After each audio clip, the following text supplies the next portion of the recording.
There it is. It works now. Good evening, ladies and gentlemen. As you can see, we just came in and took our seats. We have been in closed session, and what? No, I'm not starting a meeting. And Mr. City Attorney, can you please read us out? I'd be happy to do that. No, I can't hear you. The City Council met in closed session with regard to one item of anticipated litigation. You had a briefing from the city. Okay. All right, can you hear me now? Oh, I could. I'll just talk very loudly. How's that? Best we're going to get. City Council met in closed session. At its 3 o'clock session, we had one item of anticipated litigation. The description is up on the screen for everybody to read. Council had a briefing from the city attorney. With regard to the item, there was no other reportable action on that item at this time. Thank you. And we, following the rules, will wait till 5:30 to start our meeting. Thank you.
City Council meeting. Mayor Pro Tem Gregory is going to lead us in the Pledge of Allegiance, and I would be honored if you would remain standing for the invocation from Council Member Lamb.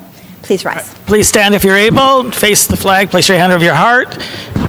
Ready? Begin. I pledge allegiance to the flag of the United States of America and to the republic for which it stands, one nation, under God, indivisible, with liberty and justice for all.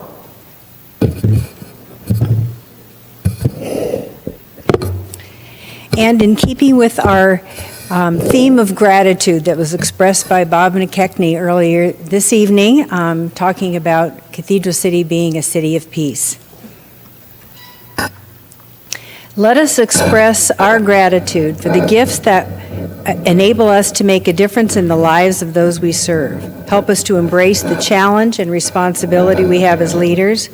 Guide us to lead with integrity and common sense. Give us the wisdom to make intelligent decisions. Give us the courage to make tough decisions. Give us the character to make the right decisions. Help us always to be welcoming, inclusive, and open because of our vision and mission to serve. Thank you. Thank you. All may be seated.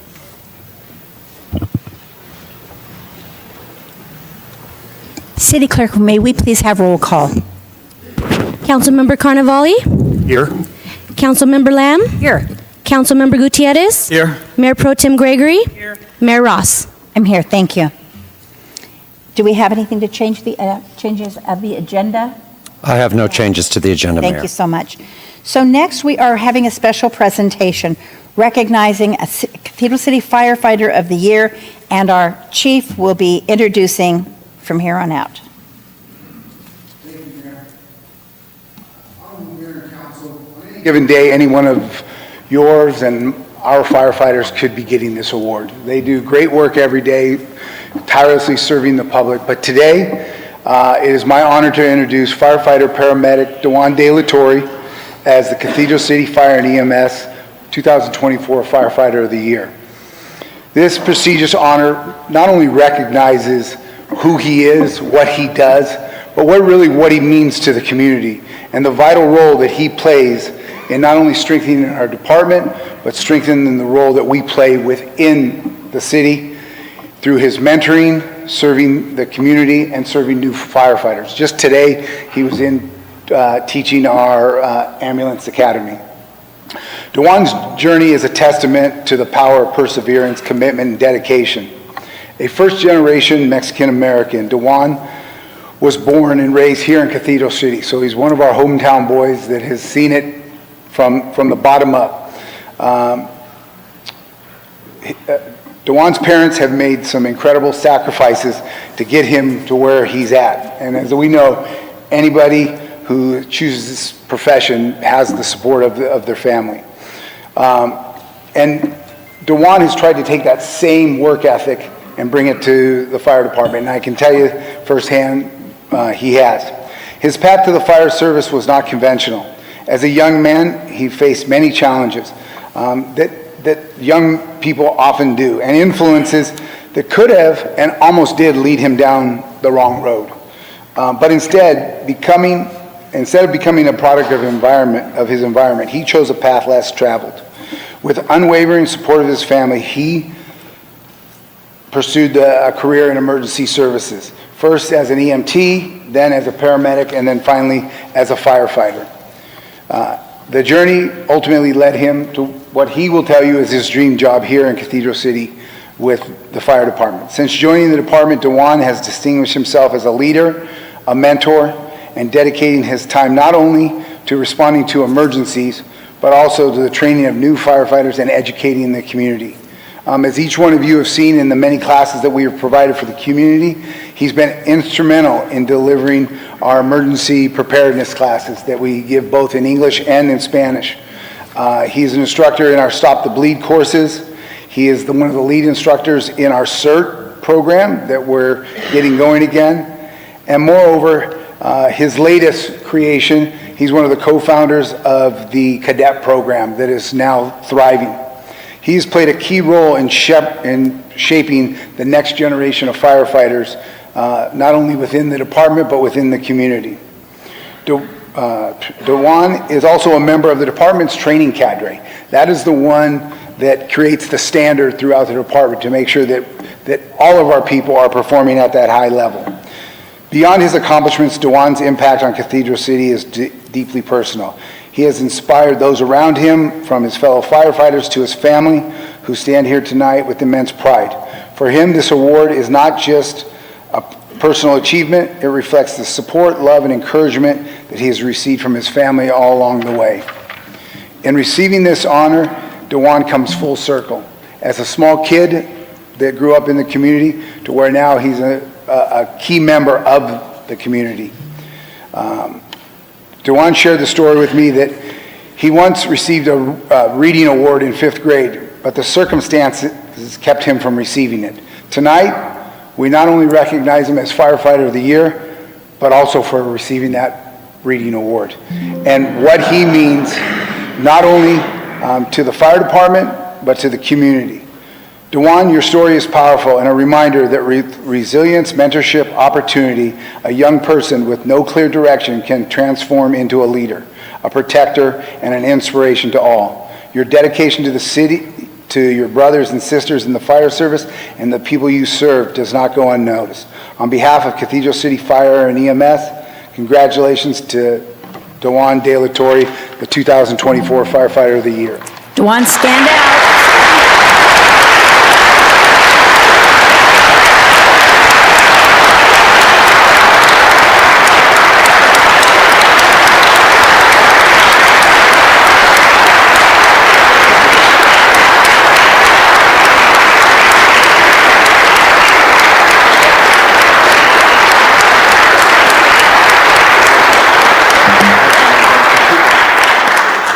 Will you share a few words with us?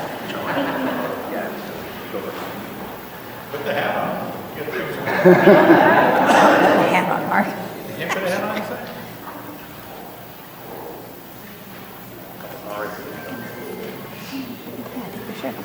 head? Shall we go down? Thank you. Thank you, Council. Thank you. Stay.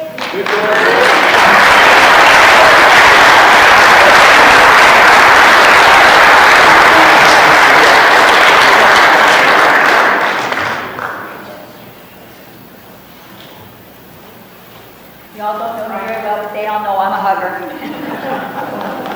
Proud. Sir. Congratulations. Very proud of you and all your hard work. Thank you. Appreciate it. Let's get a photo with all of the council too. Thank you.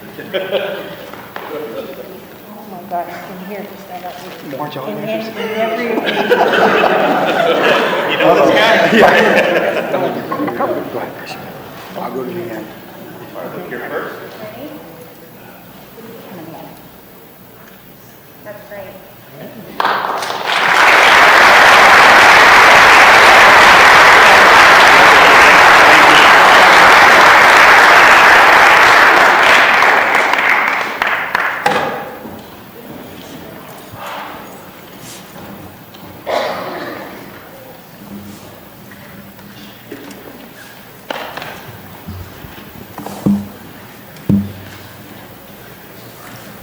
We will let them march right out.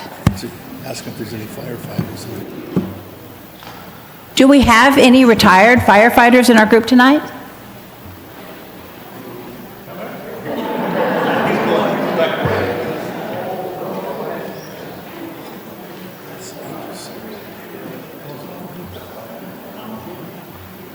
Angel who? Who does? Who does? Oh, very nice. No, I didn't know that.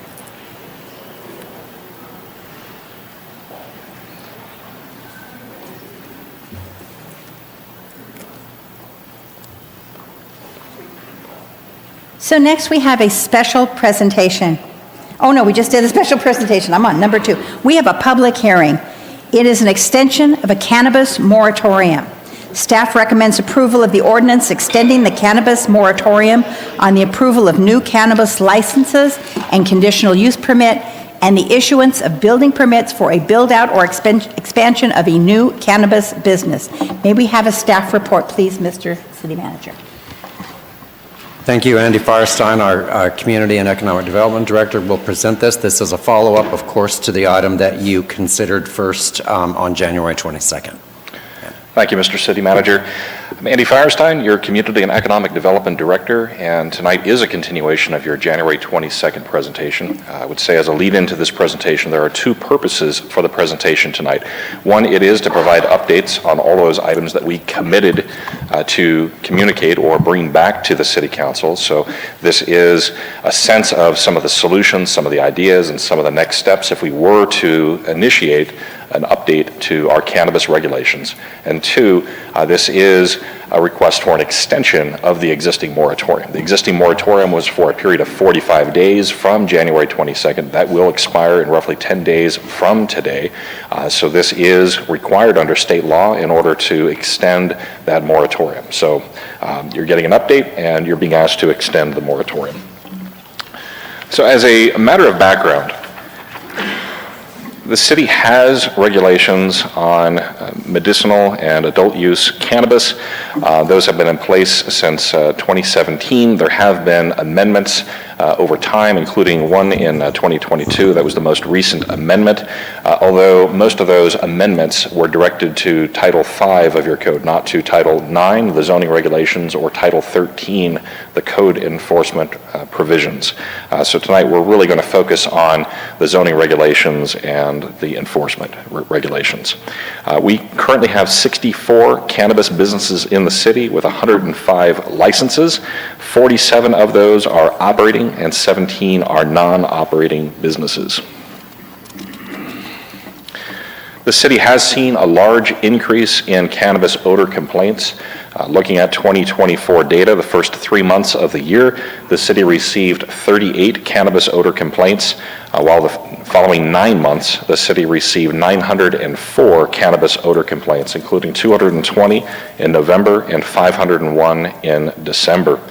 Complaints were reported across the city, with a large number of complaints occurring in the vicinity of Date Palm Drive and Ramon Road. The balance of the complaints were pertaining to businesses located off Perez Road, Kiley Road, Bankside Drive, and Sunair Plaza.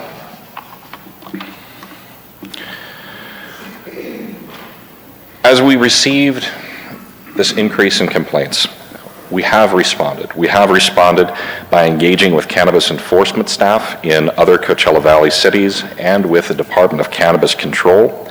Staff has evaluated cannabis odor regulations in other cities, even those outside of the Coachella Valley. We have increased staff training. We have created an enforcement guide for our code compliance officers as they're conducting inspections of cannabis businesses. We've initiated cannabis business inspections. We have started that in January of 2025, and currently we have a plan to inspect all cannabis businesses that are in the city by the end of this year. We have developed patrol routes for cannabis odor detection, and we have been performing that since December. We have authorized overtime to permit evening patrols by code compliance officers. We've also partnered with the Cathedral City Police Department to collect additional data in the nighttime hours. We have also required additional cannabis odor mitigation from existing businesses in the city to address nuisance odor problems. Despite this, we've seen an increase in cannabis odor complaints. And this leads us to January 22nd, where Council adopted a 45-day initial moratorium on the approval of new cannabis licenses and conditional use permits and the issuance of building permits for the build-out or expansion of new cannabis businesses. And the purpose of this is really to take a timeout, to allow us to evaluate the regulations that we have in place while not permitting new businesses to come in and exacerbate an existing problem. So we have an opportunity to study this, to look at potential changes, and to bring those changes back while not continuing to make an existing problem worse. Since the adoption of the initial moratorium, staff has continued to conduct proactive cannabis odor patrols.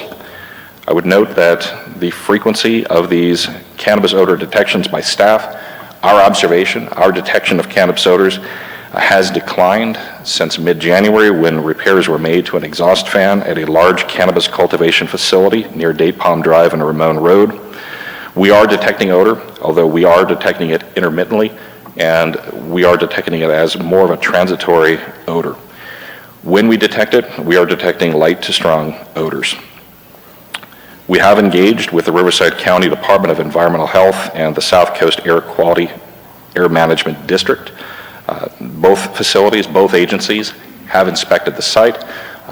They have required permits. They have required submittals through those agencies. Neither agency has identified a public health concern. The odors are most appropriately classified as nuisance odors under the Cathedral City Municipal Code.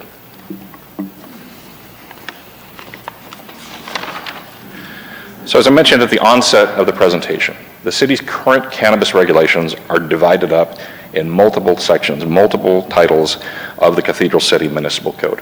You have Title V that contains your licensing provisions, you have Title IX that contains your zoning regulations, and Title 13 that contains your enforcement provisions. Title V has been updated since these were adopted in 2017. Titles 9 and 13 have not. These were originally adopted as ordinances 800, 801, and 802. So for a moment, I want to step through the existing zoning and the existing enforcement provisions. So cannabis uses may be permitted as a conditional use in the planned community commercial PCC zone district, as well as the commercial business park CBP2 and light industrial zoning districts.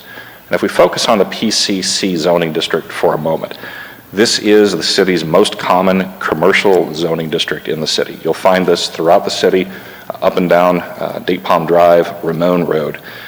It's typified by retail uses and shopping centers. It's also in areas where it may be adjacent to residential neighborhoods, other areas of the city. In contrast, the CBP2 and the I-1 zoning districts, those are generally clustered around Perez Road, and those are more removed, further removed from residential areas in the city. In addition to the zoning, where we have said cannabis uses are a conditional use in the PCC, the CBP2, and the I-1 zone district, we also have separation requirements. So you must be in that zone, and then you must meet these separation requirements from these uses. So we have separation requirements currently in the code for schools, daycare centers, and youth centers. For dispensaries and cultivation, manufacturing, and distribution sites, that's 600 feet, and that's 600 feet to the property line. We also have a separation requirement from residential zones. That's to the structure. For dispensaries, that's set at 250 feet. For cultivation, manufacturing, and distribution sites, that's set at 300 feet. On the right side of this table, you'll see resort residential. And you'll see in resort residential, there is a 250-foot separation requirement if a dispensary allows for outdoor consumption. Otherwise, there are no separation requirements from resort residential.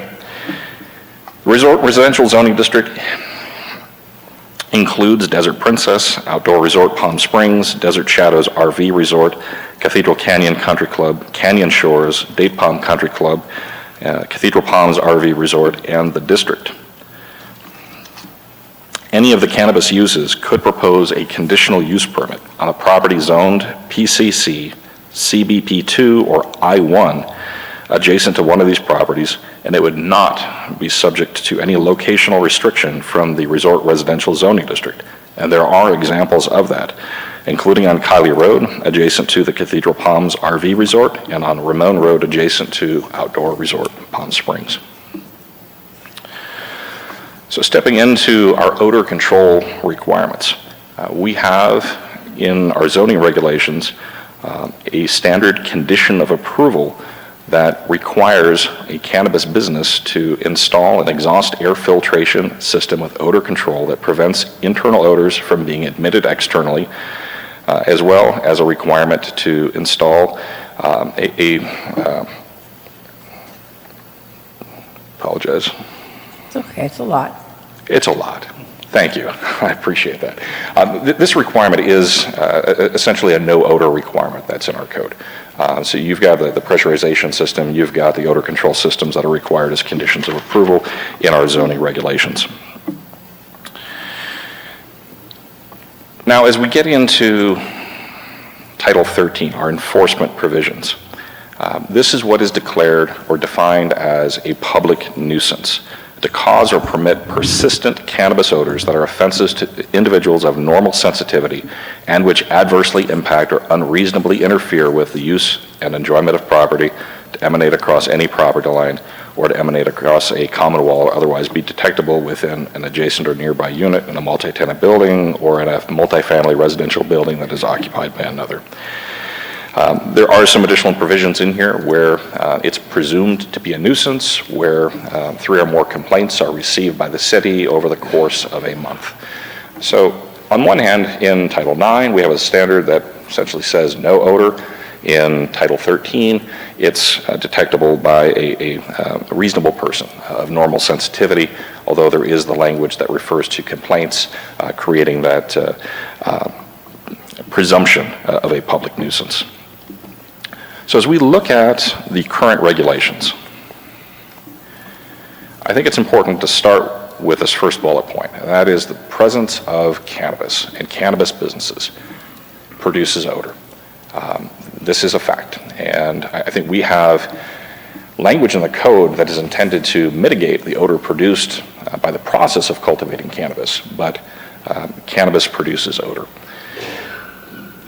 We have language in Title IX in our conditions of approval that requires the provision, the installation of odor control systems, but what we've seen is that there is not a clear method to ensure the conditions of approval are met or maintained. While the code requires filtration systems, it may also not be current technology. And I want to focus on that prior point here for a moment. Right now, we don't have an odor control plan. We don't have an odor control permit. So we have a condition of approval for a CUP. That condition of approval says you must provide an odor control system. When that comes in on a building permit, that comes in as part of a heating, ventilation, and air conditioning plan set. It comes in as part of a mechanical plan set. There is nothing in the California Building Code that looks at the quality of that odor mitigation and says this can mitigate the cultivation that's within that building. So that there's a lack of a check and balance today as to how that condition of approval is implemented through the building permit process. A business today, they propose a solution on a mechanical plan sheet. We're reviewing that mechanical plan sheet against the building code requirements, but we don't know how effective that proposal is. We barely know what that proposal is in terms of how it's going to mitigate the odors that are produced as part of a cannabis business. The solution that we have in the code today consists of carbon filters, including activated carbon filters that trap the odor-causing compounds in the filter media. Filter media becomes less effective over time as it absorbs the odor-causing compounds, and it requires maintenance. We don't have a standard on how often those filters should be changed out, and we don't know. This is something that we are working through, and as we start to initiate inspections, regular inspections of cannabis businesses within the city, this is an item that we need to perfect, that we need to get a better handle on. And then the last point on here, looking at our enforcement provisions. So we have defined what is a public nuisance, but we don't have clarity. We don't have a strong code in the sense of what do we do when we detect a nuisance odor. Right now, it's a nuisance violation with a $100 fine for the first violation, $200 for a second violation, and $500 for a third violation. That's ineffective. And what we've seen in other communities, just to give you a sense, it's a solution that looks at an odor control plan that provides a baseline of what odor mitigation is proposed when they're going through a CUP, when they're going through a licensing process, having that define exactly what systems are put into place, what that maintenance schedule is like for that odor control system, and using that so that when we do detect nuisance odors, if that were to occur, that we have something to go back to say, this is where we started, what additional mitigation, what additional measures are you looking to put into place to control that odor? That's something that we've identified in a survey of some other cities, some other codes preliminarily. We're also suggesting that we look at the zoning code to remove cultivation and manufacturing from the PCC zoning district and to evaluate the separation requirements in other zones. That's something that we are recommending based on how we have created separation requirements from residential, but not resort residential, and where we see potential conflicts between CUPs for cannabis cultivation and manufacturing and the resort residential zone. I mentioned the odor control plan. We are recommending that to be required as part of a conditional use permit and cannabis license. We're also suggesting that we review and update the definitions and standards, including those setting the standard for odor thresholds. As I mentioned, we have a no odor threshold that may not be realistic if we continue to embrace and accept cannabis businesses in the city.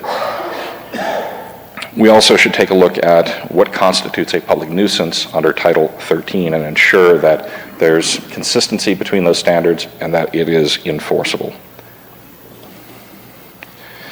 So here we are.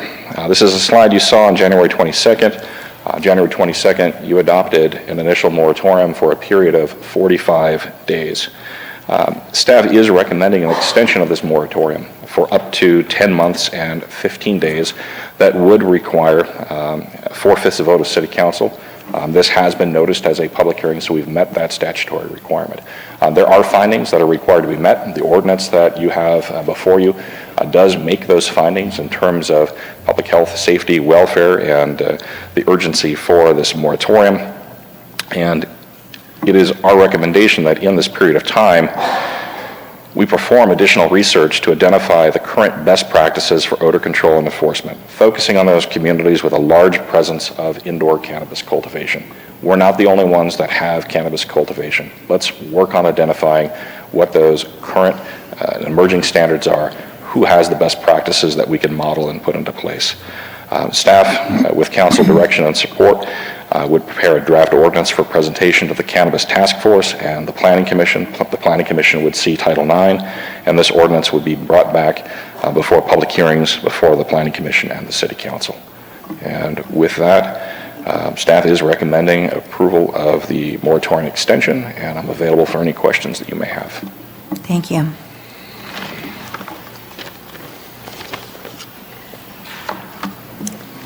We're going to open it for comments from council. I'm going to start at this end.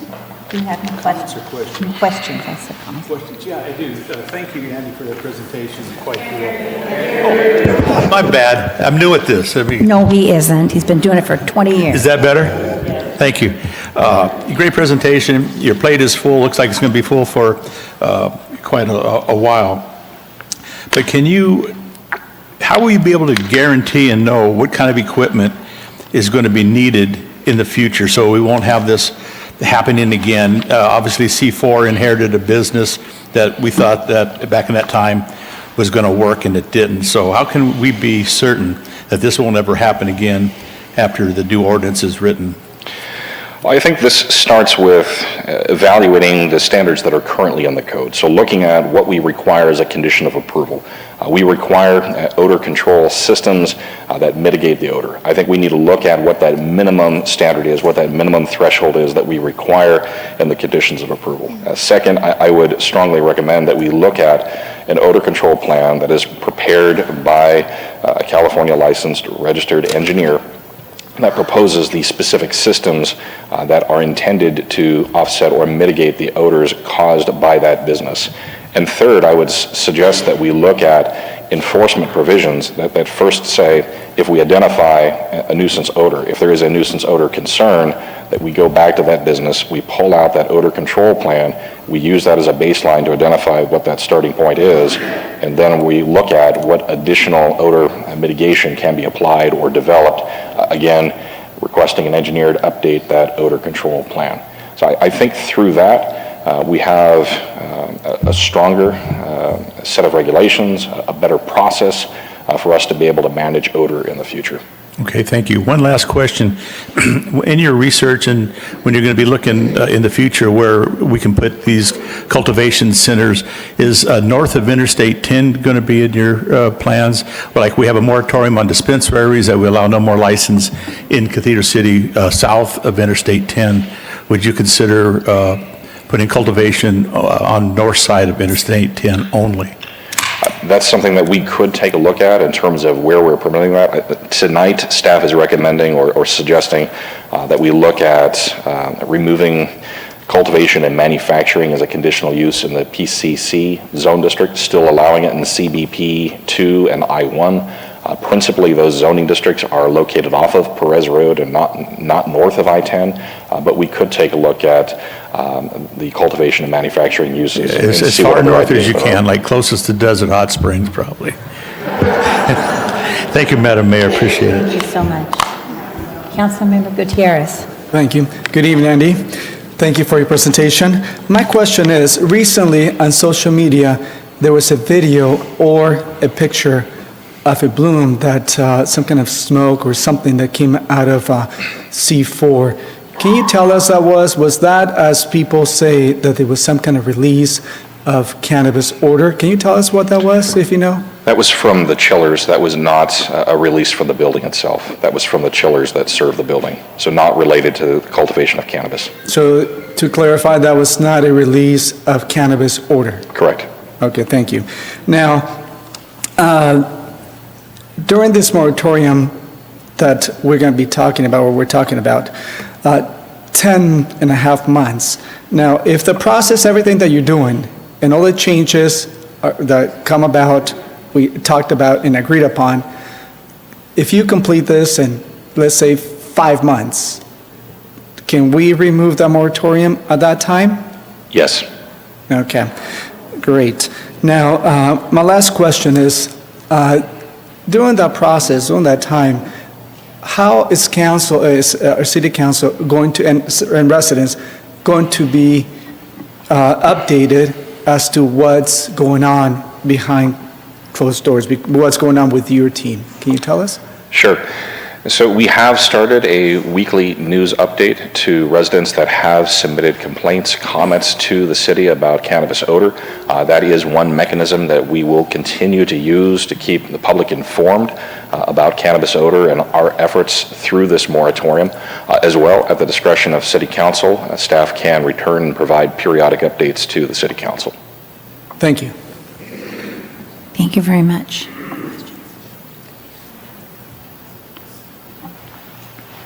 So thank you for your presentation. This, of course, is just for an extension of the moratorium, so it's a lot of what you're speaking about are items you anticipate that you'll be looking at. Correct. And thank you for the work that your staff's been doing to continue to at least monitor and try to quantify the existing issue and to work with the operator there, because there's certainly, as you've pointed out, there's certainly an issue that there, even in the operating facility, still has a ways to go and a lot of work to be done. So thank you for continuing working on that.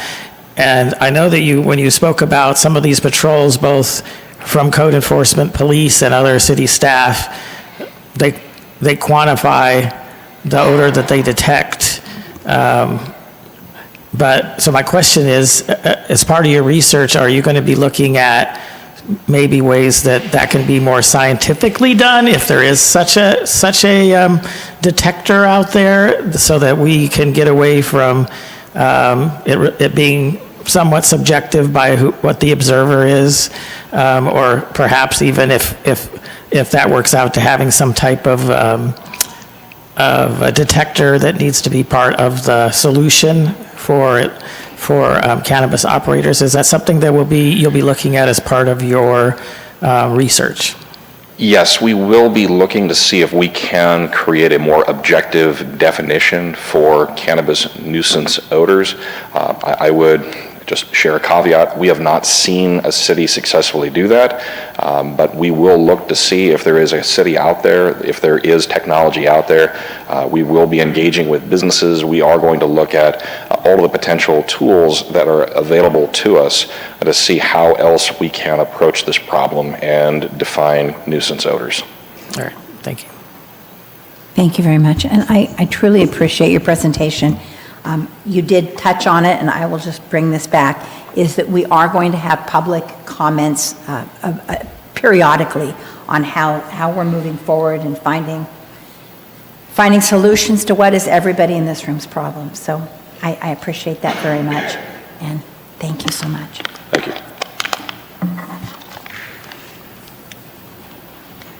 At this time, I will open a public hearing. I would ask, are there any members of the public who wish to comment? But I know the answer to that. We have a list. And Mayor, before I call on speakers, I do have one comment. This comment was received for the record, provided to the members of the City Council, and provided for a public inspection at the entrance. Erie Knox believes the moratorium period can be used to develop a fair and effective code. He would also like the council to consider a neighborhood-specific cap on cannabis businesses. Thank you. And our first speaker is Gabriel Lujan. Good evening, Mr. Lujan. You're number one. You're number one. Crucified. Okay. My name is Gabriel Lujan, and I'm one of the architects that got most of these projects approved. So I'm sorry. So let me ask for forgiveness first. You're not number one anymore. The reason for me being up here is I believe in the moratorium. I know there was a lot of mistakes that were made by the previous people that were in charge, And I'm in agreement, we need to fix it. But the reason I'm here is I have a couple of projects under construction. And the way that it was written, if we move a wall 6 inches, if we change anything inside of a building, we're not talking in addition to a building, they're kicking it right into a CUP amendment. The problem is, as it reads, no CUP amendments, no CUPs will be issued. Now, my clients are paying $30,000 a month, $3 a square foot. They got caught at the beginning of the cannabis boom. $3 a square foot.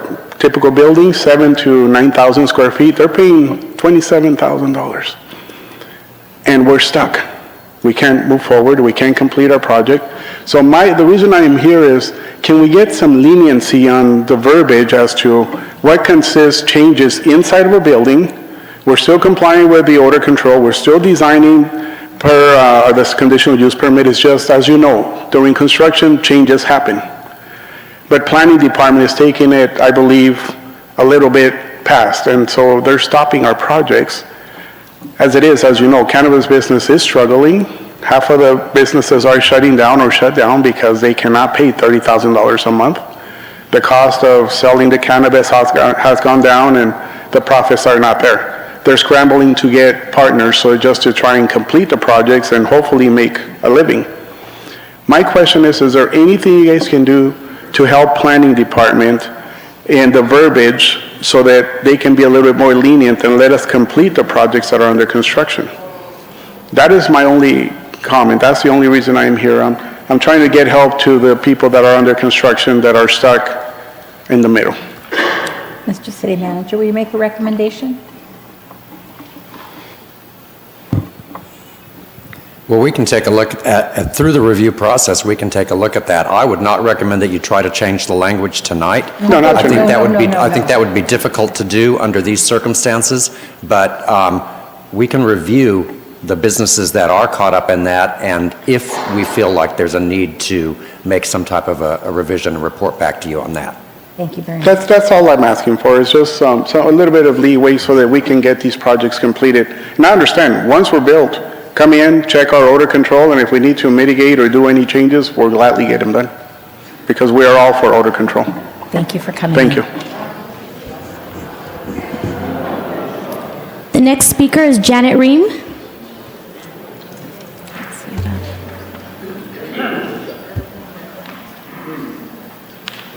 Good afternoon. I guess it's evening now. Good evening. Good evening. Thank you. I'm back. We're still here. I'm still here, and so are you. Anyway, I really applaud you guys for moving forward with this project and stuff. This has been such a terrible season for all of us who live at outdoor resorts. If we knew then what we know now, as far as the zoning and stuff as us being considered residential or RV resort living, we pay as much for our homes and our lots as a lot of people pay for their homes. There should have been no difference whatsoever at the beginning of this.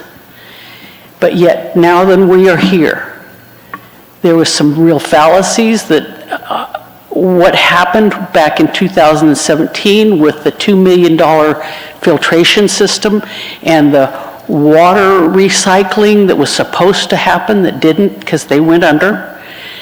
Then all of the permits and everything, it seems like everything just went straight forward, continued on. And if these once somebody was able to open this place up, if they would have had to have went through those types of processes themselves, I don't think we may have been quite at this point in time of where we are now. But we're there. We need to stop the odor because, needless to say, we cannot enjoy our lives with what goes on. Yes, there's some days that hours go by that we don't get the smell. There's days that we can't get away from it. And we shouldn't have to live that way with our lives being down here where you want to live outdoors. And we're asking for some relief and some really considerations of what we have been going through and what we need to do to correct the very bad mistakes that have been made. Thank you. Thank you very much.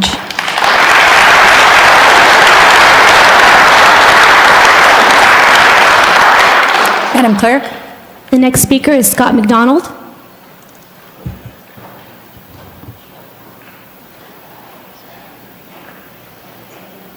Good evening, Mr. McDonald.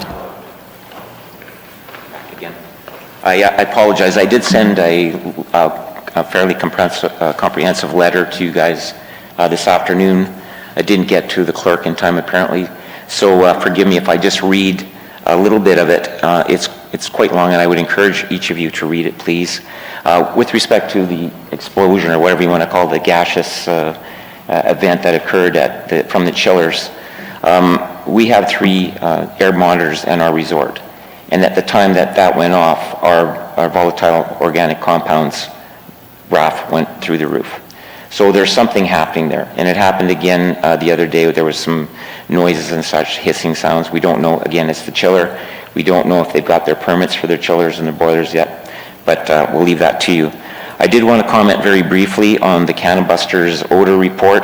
It was poorly written, as we all know. We read it. It's terrible. But one thing that was important here was that it did mention one particular compound, which is B-myrcene. And B-myrcene has been identified as a carcinogen. And I'll just read this to you. According to the California Office of Environmental Health Hazard Assessment, B-myrcene is known to the state of California as a chemical that is known to cause cancer and is listed as a hazardous substance on Proposition 65.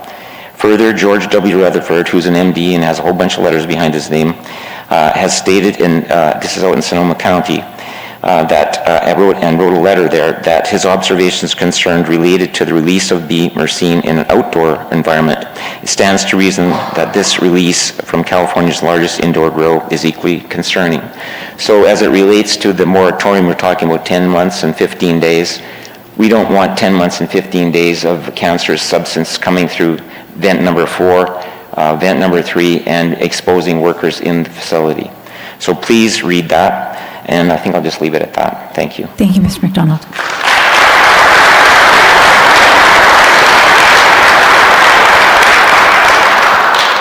The next speaker is Jerome Moskowitz.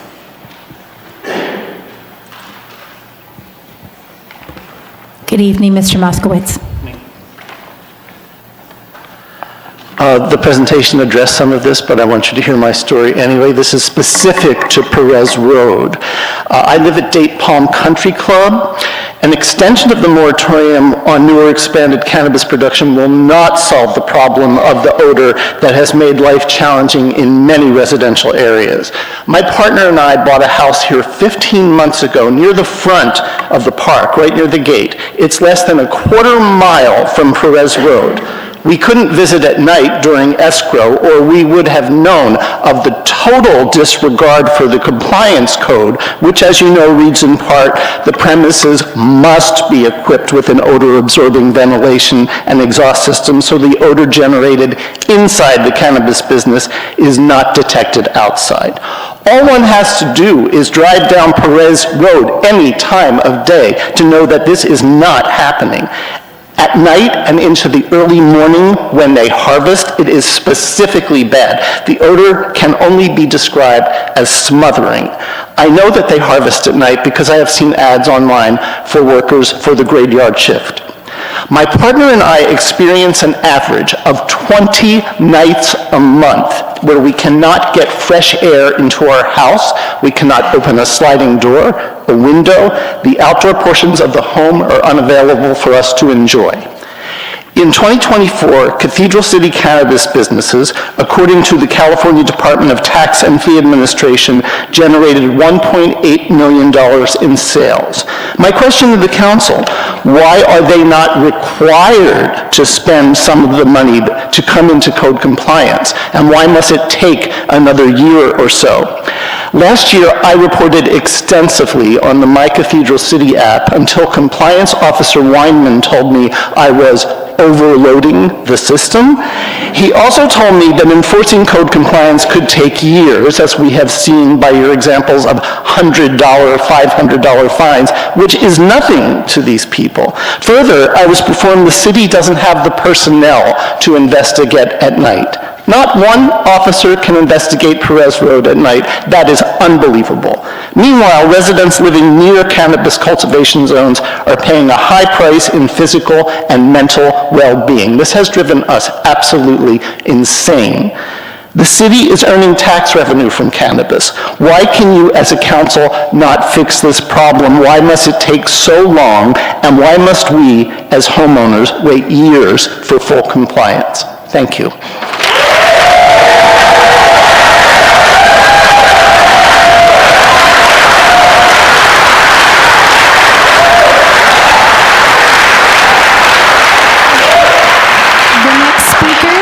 Is Christine Anderson.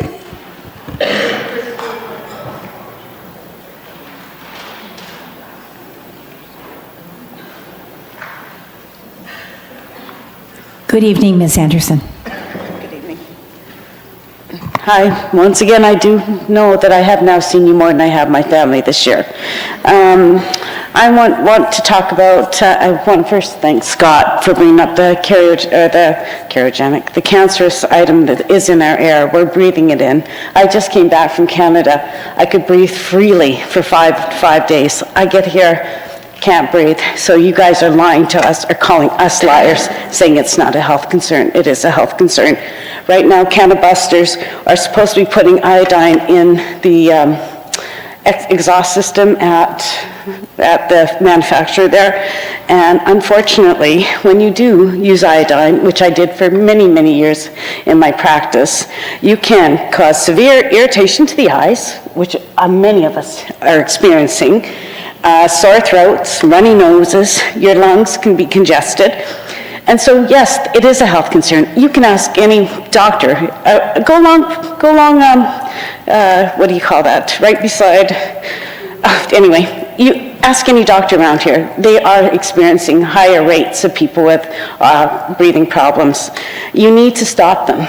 I keep hearing him say, we need to do this, we need to do that. You need to actually go back to your records in 2017 when you guaranteed us that it would not smell.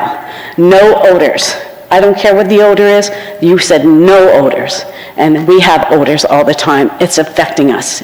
You keep this more, you can keep it going for 10 months.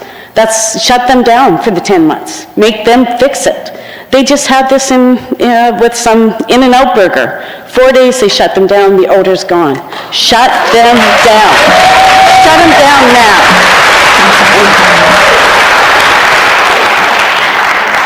The next speaker is Anita Russell.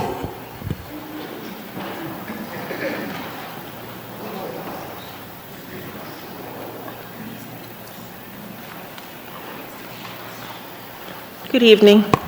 I'm Anita Russell. I'm a part-time resident at Outdoor Resort, Palm Springs. My lot is adjacent to the facility, but I moved to the Coachella Valley in 1988. I lived here my entire adult life, and recently moved to Oregon for part of the year. So I know a little bit about the history of the valley. I lived in Desert Sands prior to moving to Orps, and I lived there while they built the facility that's in front of it. We were told there would be no odor. That was a lie. It smells a good majority of the time. I filed multiple complaints with the city. I get a response back that says it's an automated response that says it's being addressed. I have concerns about lifting the moratorium that you're talking about within 4 to 5 months. That means that the majority of the people that live in Orps will not be here. So who's going to file a complaint if I'm not there? I don't think that's a fair assessment of the people that live around that area. I say if you say 10 months, stick to 10 months. Give them time to figure out what they need to do. But as far as releasing things into the air, I'm a retired nurse. I see what happens. Don't let them do that, please. Thank you. Thank you.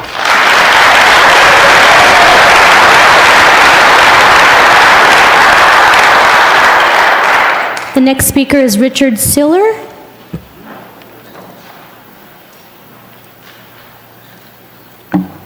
My last name is Seiler. Mayor and council members, I appreciate this opportunity. I don't like being here, but I do want to go over a couple notes that I have. Our current actions are falling short of what's proposed tonight, and that's what other speakers have said ahead of me. We need to still address the current odor emissions that we're not doing. We're just ignoring that and haven't yet since I've been coming to these meetings or watching what's going on. I urge you guys to amend the current proposal where the amendments meet our codes that says no odor emissions. You guys can do that tonight. You can amend that and you can stop the odor emissions with an amendment to what's written and proposed in front of you right now. We can't continue to tolerate, and I'm going to pick on C4 because they're the ones closest to us, promises and actions that continue to release the odors of the cannabis surrounding the residents and the businesses. The solution, C4 was on a news thing the other day that stated it has to be a cooperative effort between the company, the city, the residents, and the businesses. Read between the lines. They want to emit, we have to live with it. That's not right. No matter how you look at it, that is not the right way. And that's the only cooperative effort when they start including us. It's not. We can't go down that path. There's a little bit of responsibility here. C4 must resolve their causes. I appreciate your staff and their proposal about wanting to get involved with what are the systems that can solve this, understanding, bringing in the experts maybe is the right thing, training their folks, all that good stuff. That's not the responsibility of the city. City needs to put down the criteria, and C4 independently holds that responsibility to resolve it. Their responsibility cannot be burdened by you guys, and it can't be burdened by us as residents or the businesses in Cat City. They have to do it. They absolutely own this problem, not us. One of my favorite, I think I've said in the past, I was in the Naval Nuclear Propulsion Program, Admiral Rickover. If responsibility is rightfully yours, no evasion, ignorance, or passing the blame can shift the burden to someone else. Unless you can point your finger at the man who's responsible when something goes wrong, then you have never held anyone really responsible. Both for C4 and you as our mayor and our council members, I think that applies. And we need to stop and pause and say, is this amendment correct? Or do we need to amend it and close down, take away that conditional use permit? Thank you. The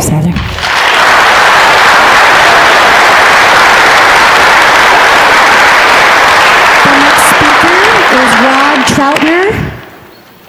Rod Troutner.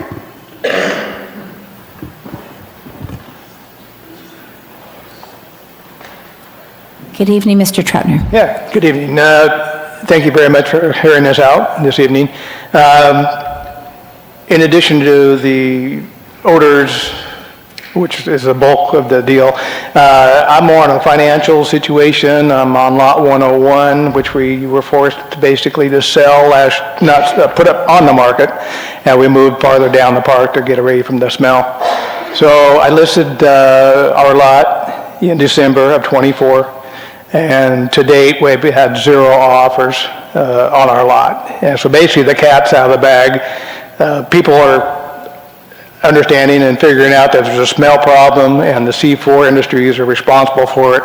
So this needs to be, this is going to snowball. It's not going to get any better until they're out of business and not proceeding to do what they're doing. So it's a financial burden on a lot of people, other than the health reasons also. But it needs to be taken care of and stopped and rectified, because the cat's out of the bag. Thank you very much. Thank you, Mr. Troutner.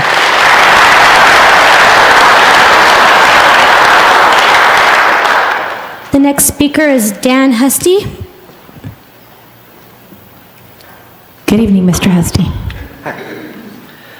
My name is Dan Husty. We own Adorps next door. We've been there about 5 years. We love the resort. I'm a 72-year-old retiree from Canada. I've been blessed with good health. We come down here, my nose runs like a tap, my eyes burn.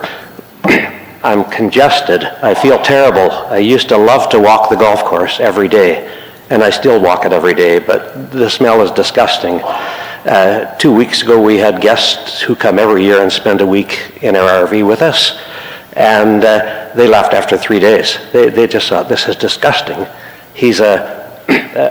My friend is a very large real estate developer who understands these people have a lot of money tied up, but it's ridiculous what we are going through. I'm a retired realtor. I understand real estate values. I would estimate that our values are down 10 or 15% because of this, and their problem has become our problem. I would suggest that the city of Cathedral City should shut them down permanently, and maybe they can grow something else. In Vancouver, Canada, where I come from, they grow hothouse tomatoes. They can grow, I don't care what they grow, but we do not want to,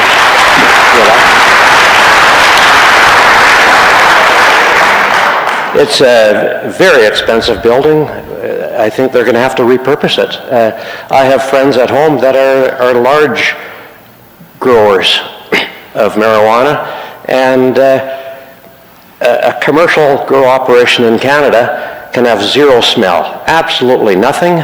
The smaller operations that run off personal production licenses can have all the smell they want, but this is commercial, it's big, it's affecting 1,213 families, and we've had it, Thank you, sir. Thank you.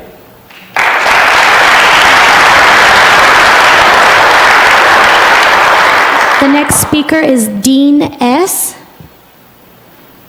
And sir, if you could state your full name for the record, please. Dean Stupkowski.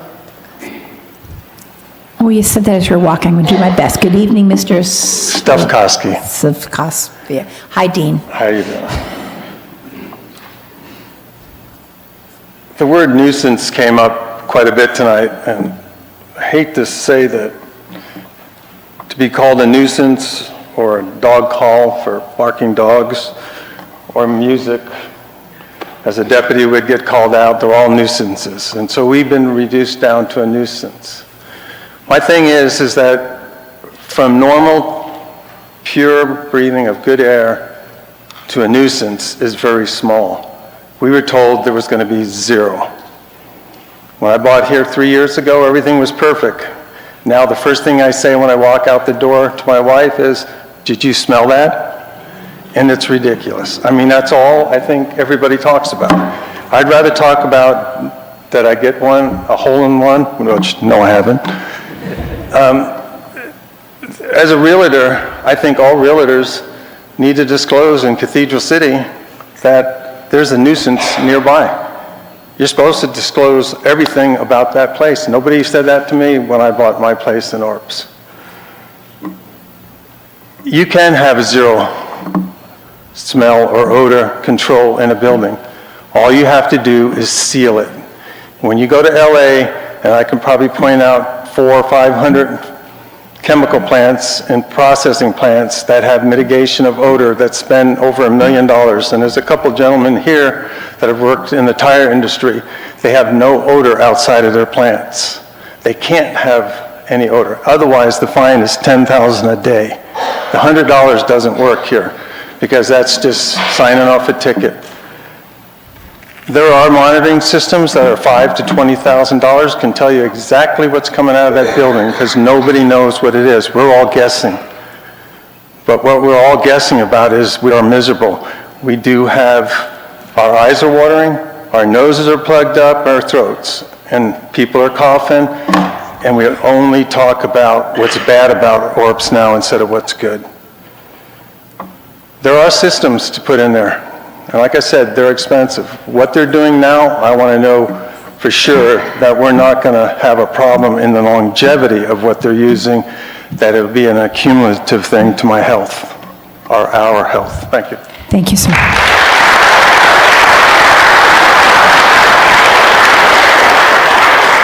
Mayor, that concludes what I have for speaker slips, but I do have two here I need clarification on. I have a Gail Pollock and a Chris Thompson. Did you want to speak on the moratorium item we're talking about, or on general public comments?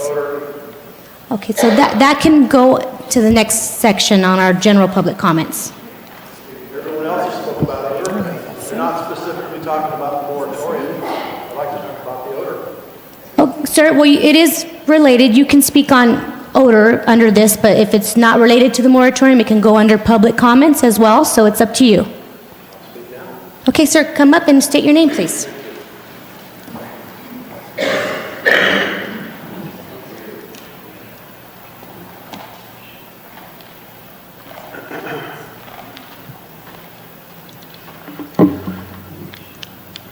My name is Chris Thompson.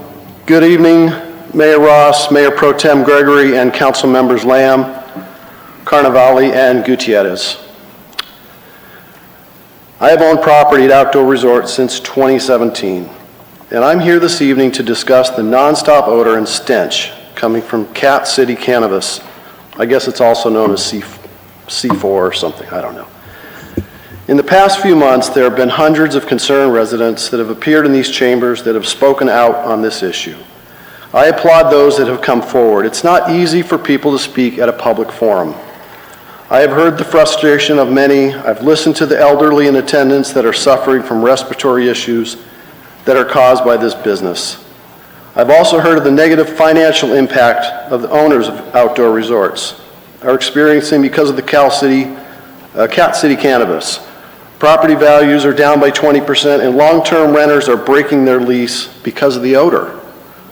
The question remains, why has the city not taken action? More specifically, why has the Director of Community and Economic Development and the City Attorney not taken action? Cat City Cannabis is clearly in violation of their conditional use permit. The owner is out of compliance, and therefore the building should be red tagged and all operations ceased immediately.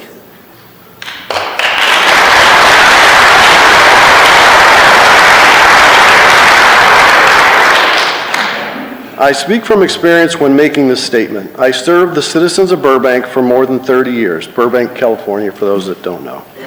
I spent the last 10 years as the code enforcement manager before retiring in 2021. We would not have allowed a business such as Cat City Cannabis to violate zoning laws without severe consequences. I am fully aware of the chain of command. As elected officials, it's your responsibility to direct your city manager to investigate and take further action as deemed legal. Additionally, the Director of Community and Economic Development should meet with the city attorney, and together they should issue Cat City Cannabis a stop and desist notice. It is often said that the squeaky wheel gets the grease. How is it possible that after hundreds, if not thousands of complaints have been registered, this issue has not been resolved? In closing, at the last council meeting on February 12th, there were a number of speakers that came to the podium to discuss this ongoing issue. At the end of public comment, you as council members have the opportunity to respond to the speakers. Not one council member had anything to say. Unfortunately, your silence speaks volumes. I'm sure you've all heard of the expression, death by 1,000 cuts. How many more cuts are you going to make us endure? Enough is enough. Stop Cat City Cannabis immediately. Thank you. Thank you, sir.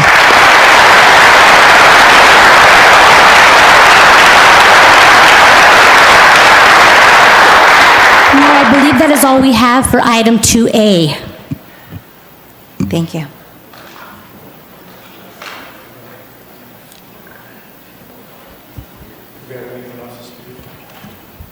I'm sorry?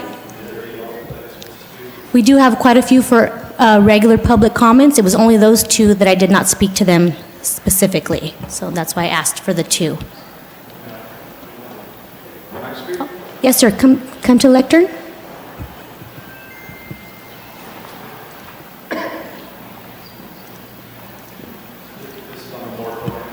Yeah, it's on the moratorium, yeah. Thank Please you state your name. My name is David Bernard. I'm the COO of C4. I'd like to take this opportunity to address the concerns from the local community.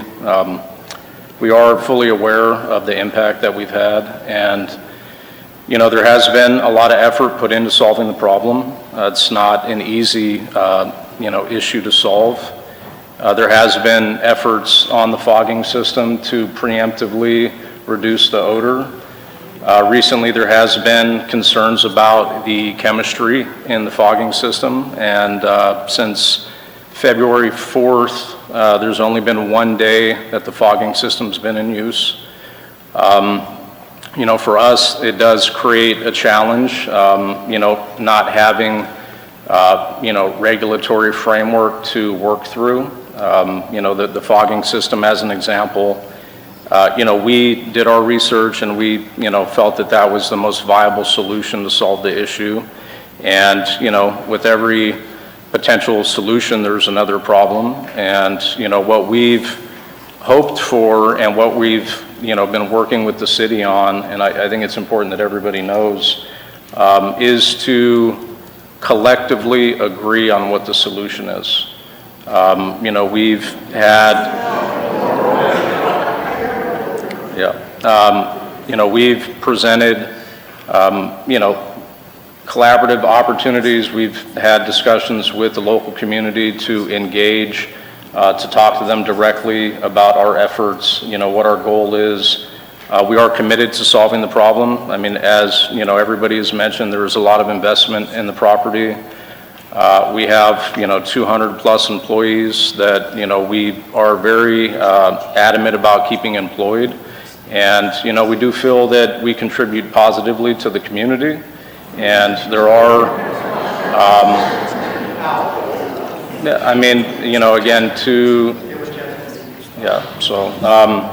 again, it takes a lot to come up here and to speak in this environment, and I can say that I've been, very open and candid with every person that's reached out to me personally, regardless of the tone or the demeanor.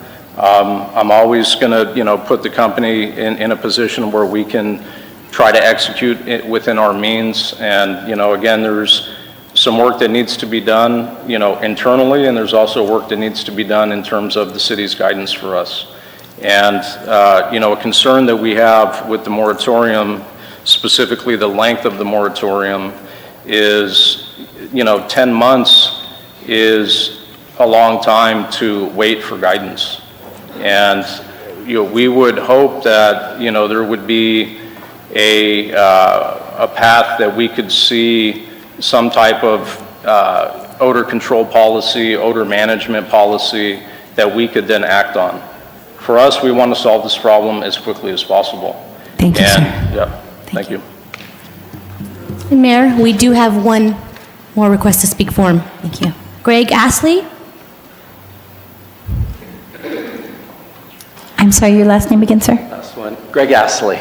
Good evening, Mr. Astley. I'm an owner at Outdoor Palm Springs. Mayor and council, thanks for your attention, your time, your efforts, your listening. You must get sore ears, I don't know. But I've been here before, and I'd just like to say a couple of things and in regards to the air quality and cannabis odor that's put out by C4. So collectively, I think over the last council members and councils and years, not very long period of time, but there's been some gross errors, and I just want to point them out that zoning has been a massive failure, a gross error. Putting that massive building in a residential area is, I just cannot believe it. I don't think anybody else can either.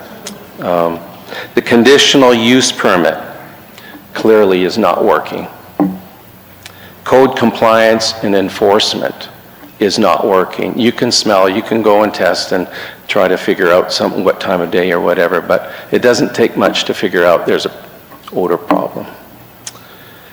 On a positive note, I want to say thanks for being more open and communicating more. I think that on one of my previous talks here, I said, can you communicate to the community a little bit more about what you're doing, what you're trying to do? And you put the 45-day moratorium on. A good start with that and a great extension to it. I want to applaud you on that, to be able to take the time that you need to assess every aspect of this. Bring in the experts, spend some money, or don't.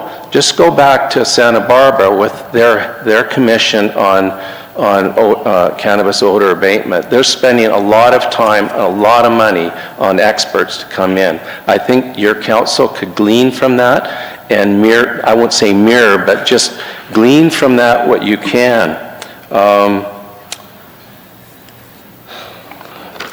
One of the things that they've done right now is this venting, and not just venting, but the misting and the fogging systems. They've banned that. So why did they do that? Research what they've done and what experts they utilize, so that you don't have to go through all the same things. The legal lawyers that are there, the experts of all fields of all kinds that are relative to the odor and the production of cannabis. So I just encourage you to look at them and reach out, converse, and get what you can from them. So 10 months, I was great on that. I was going to say that's very encouraging to look 10 and a half months. When I heard the speaker, and I don't know his name, but when he said they could literally advance that to 5 months if you so wished. Well, who's going to be here, and how are we going to listen to all that? I mean, we can do online, but I'd say take the time that you need to. It's going to take some time. In the meanwhile, if you can shut that fogging system down and shut them down, it's a moratorium. What do we do for 10 months?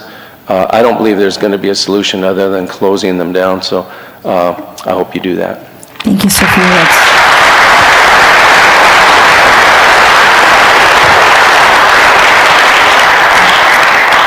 Mayor Ross, before we continue, it was brought to my attention there is some confusion on whether they should be speaking about cannabis odor under this item.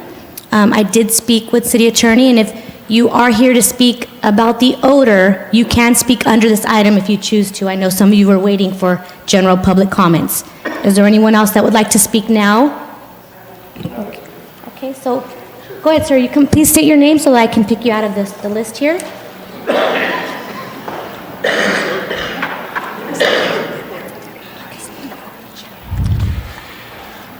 Hello, my name is Dave Barkley.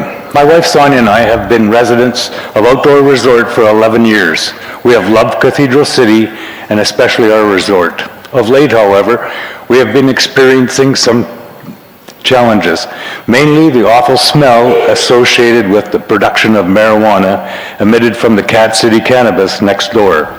Additionally, we also worry about what chemicals we are breathing from the emissions. Lots of friends and of ours are experiencing eye issues, cough issues, all this type of stuff, which we truly believe is caused by these emissions from that cannabis plant. When this marijuana factory was allowed to begin construction, we, the residents of Outdoor Resort, were promised that this factory would have no smell or emissions and would be totally self-contained. Clearly, that's not the case, and I don't know why. In any event, today, I'm going to discuss property values within our resort and how Cat City Cannabis has negatively affected these values. Just bring you a bit up to date on myself. For the last 25 years of my working career, I was a realtor in British Columbia, Canada. In addition to being a full-time realtor in our community, I was president of the British Columbia Real Estate Association, which represented 22,000 realtors in our province. I held the highest license available issued by the University of British Columbia, which allowed me to sell real estate and manage any real estate office in the province. Additionally, I was appointed by the government as a representative on the British Columbia Assessment Appeal Board. This, I believe, makes me an expert in regards to evaluating and understanding real estate property values. There are three methods of determining market value of a property: the sales comparable approach or market approach, the cost approach, and the income approach. For our purposes today, I'm going to discuss the most accurate is the sales comparable or market approach. Basically, to determine what a property is worth, one compares recent sales, making positive and negative adjustments of comparable properties which have recently sold. Over the last few months, we have been seeing a drop in property value, and I'll step above the other two speakers that have been here because the research I've done in the last few days shows that they've dropped about 30%, okay, within outdoor resorts. Simple properties not backing onto the golf course that were selling for up to $110,000 a year ago are now selling, and I just heard this week, that there's been a couple sales in the $60,000 range to $70,000. So my estimates might be a bit conservative. I think they've dropped more. Sir, I'm going to need you to just wrap up. Oh, I'm sorry. In my opinion, these lower prices are due to the marijuana smell and the unknown in regards to the chemicals that are being omitted to this. In addition, the number of lots on the market has increased dramatically. This, in my opinion, is due to the unknown of how long residents in outdoor resorts are going to have to put up with this noxious smell. Thank you, sir. Thank you.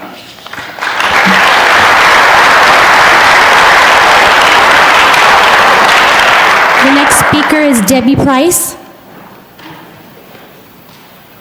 Good evening, Ms. Price. Good evening. So I want to reiterate that it is very difficult to spend time writing something up and to come up in front of all these people and talk.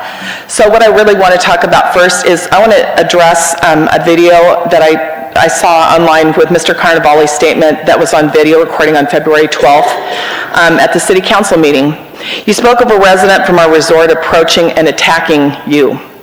Did you walk up to that person? And don't look like that because it's on, I can see it on video. And did you talk with the person on the phone?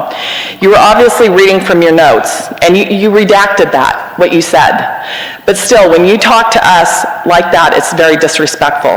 You were obviously reading from your notes, and you had your glasses on and were looking down.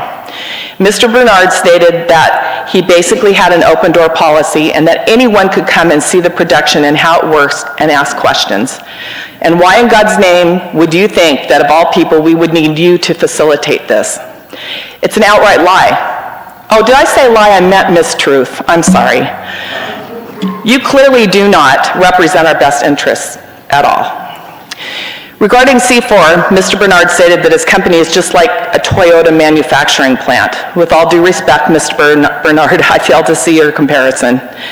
There are toxins that are coming into the air consistently and are making us horribly sick. I cough all the time, my eyes are watering, it's terrible. And I'd really like to know what's being released from the back and how you guys found out that that's just steam, because we have detections on our properties that show otherwise. It was stated that there are 2 mitigation systems on the outside and 1 on the inside that are state-of-the-art. Well, guess what? They're not working. Cannabis has released a safety data sheet that shows the toxins that could and most likely are doing harm to us. That be marine. I'm not a scientist, so I don't understand all this. It was stated that overall the smell's better, and this is another untruth, and we are all flipping trapped. Your intermittent reporting is because you guys aren't staying at our resort or any of the other places that are being hassled by this odor. My personal opinion is that an injunction to stop the manufacturing should be filed immediately and operations cease until there is no smell. I feel bad. I understand what it's like to run a business, but this is hurting us. You've allowed a business that should have not been allowed to be operated in a tourist residential area. My research has indicated that there's approximately $5 billion that is generated by residents, tourists, rental income, and businesses throughout the Coachella Valley. I'm assuming that with the new building of Contino, Disney's project, and several of the new construction communities to increase that stated value. It won't if you allow this business to continue doing what it's doing. Is Cathedral City slated to be another Salton Sea area? You may laugh, but you know what? So did they. Toxins are toxins, and if you want this to be your legacy, then sit back and watch. If we, the people of your community, make a difference, then show us and do the right thing. Thank you.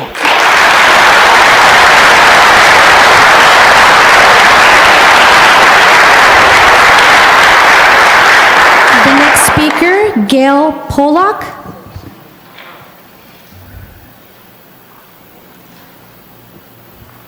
Good evening, Ms. Pollock. Good evening to all of you. My name is Gail Pollock. I'm a Canadian We first came to the valley in 2006. We purchased our lot in 2007, so we're long-time, part-time residents. And we've been here pretty continuously, except for when COVID closed the border and health issues that kept us at home. One of the reasons we came to outdoor resorts specifically was that we had friends who had visited RV resorts in the valley and stayed in a variety of them. And they said outdoor resort was the best they'd ever been in. And what I would offer, having been here as long as we have, it is certainly much more developed as a resort than the quiet, sleepy place that we came to at the start. I think there's a need to give recognition to the fact that the residents of Orps provide an important economic boost to Cathedral City, to its businesses, the services, and the goods. And how many neighbors do we see supporting Stater Brothers, which is so convenient to us? Some residents are bothered extensively by the odor. I think listening to the discussion tonight from the city is that the 2020 hindsight is that this C4 USA is absolutely in the wrong place. And as a result, now we have to figure out how to get out of it. I think it's a shame that the city is perhaps not more proactive in trying to address this. From my work in industry, scientific standards, business learnings, business improvements come along all the time. And until you can demonstrate consistent performance, you're always going to be looking for a better idea to deal with the problems. And I guess I would encourage you to do that. I think the moratorium is very important. I think the 10 months gives a good run for the city to establish things, recognizing that standards will always try to improve. And I think it gives C4 the chance to perform or not. And if that's what we learn, then that's what we learn. And then there is a very hard decision coming because it reflects on the entire city in terms of what's the reputation of Cathedral City. Do you come here to live or to enjoy, or do you come here to, I guess, smoke marijuana? I don't know. Thank you. Thank you.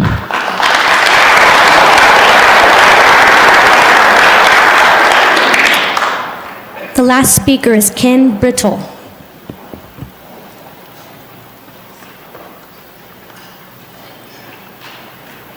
Good evening, Mr. Brittle. Good evening. Thank you for accepting our presentations this evening. We appreciate that. I'm a resident of Orps since 2018, and I don't think I have to repeat anything. You and the company, C4, are well aware of the issues of nuisance odors, and it's been stated they're nuisance. That's in violation of regulations. There's not to be nuisance odors. It's as simple as that. Presentations now and in the past have clearly outlined the effect it is having on residents. I don't have to go into that.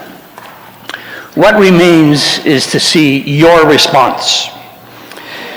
I respectfully refer you to your neighboring city, who left you a very good example with In-N-Out Burger. Shut it down until it was repaired and let it start again. If that isn't a perfect example of what this council should do, I don't know anything better, and it's right next door. We as residents are asking for a similar good response by the city and by the company. Companies need you as regulators to enforce standards, or they will accept your complacency as endorsement. And believe me, Cat City, with all respect to the individual here, will do nothing until you enforce the regulations you already have on the books about nuisance odors. They will do nothing.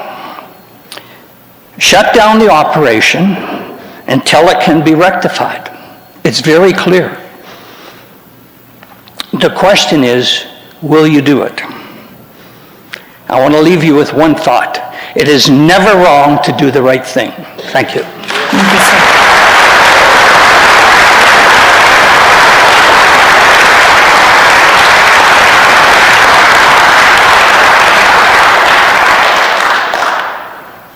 Mayor, that is all we have. Thank you so much. Are any of the council members wanting to speak on this topic? Sure. Yeah, okay. Please, Mr. Gregory, Mayor Pro Tem.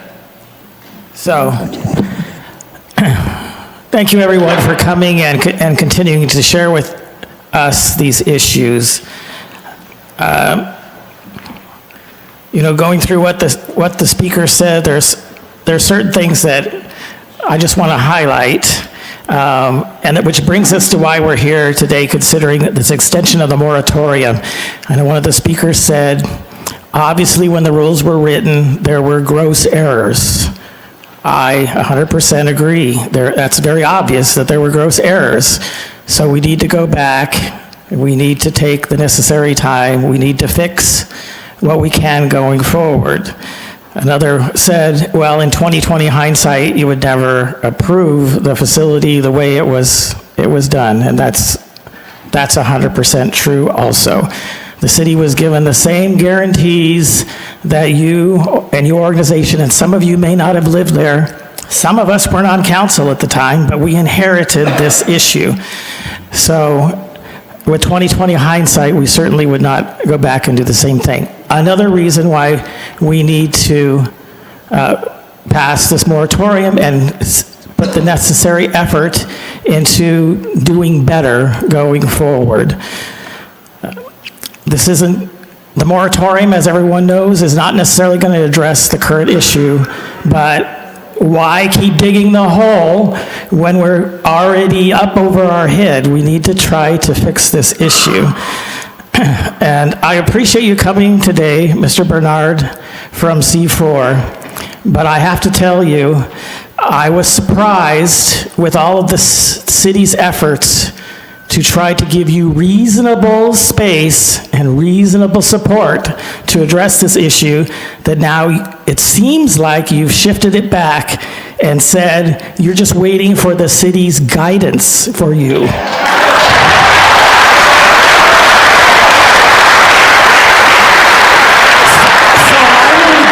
What the code says and what the people here in the room said, stop the odor and we'll be done.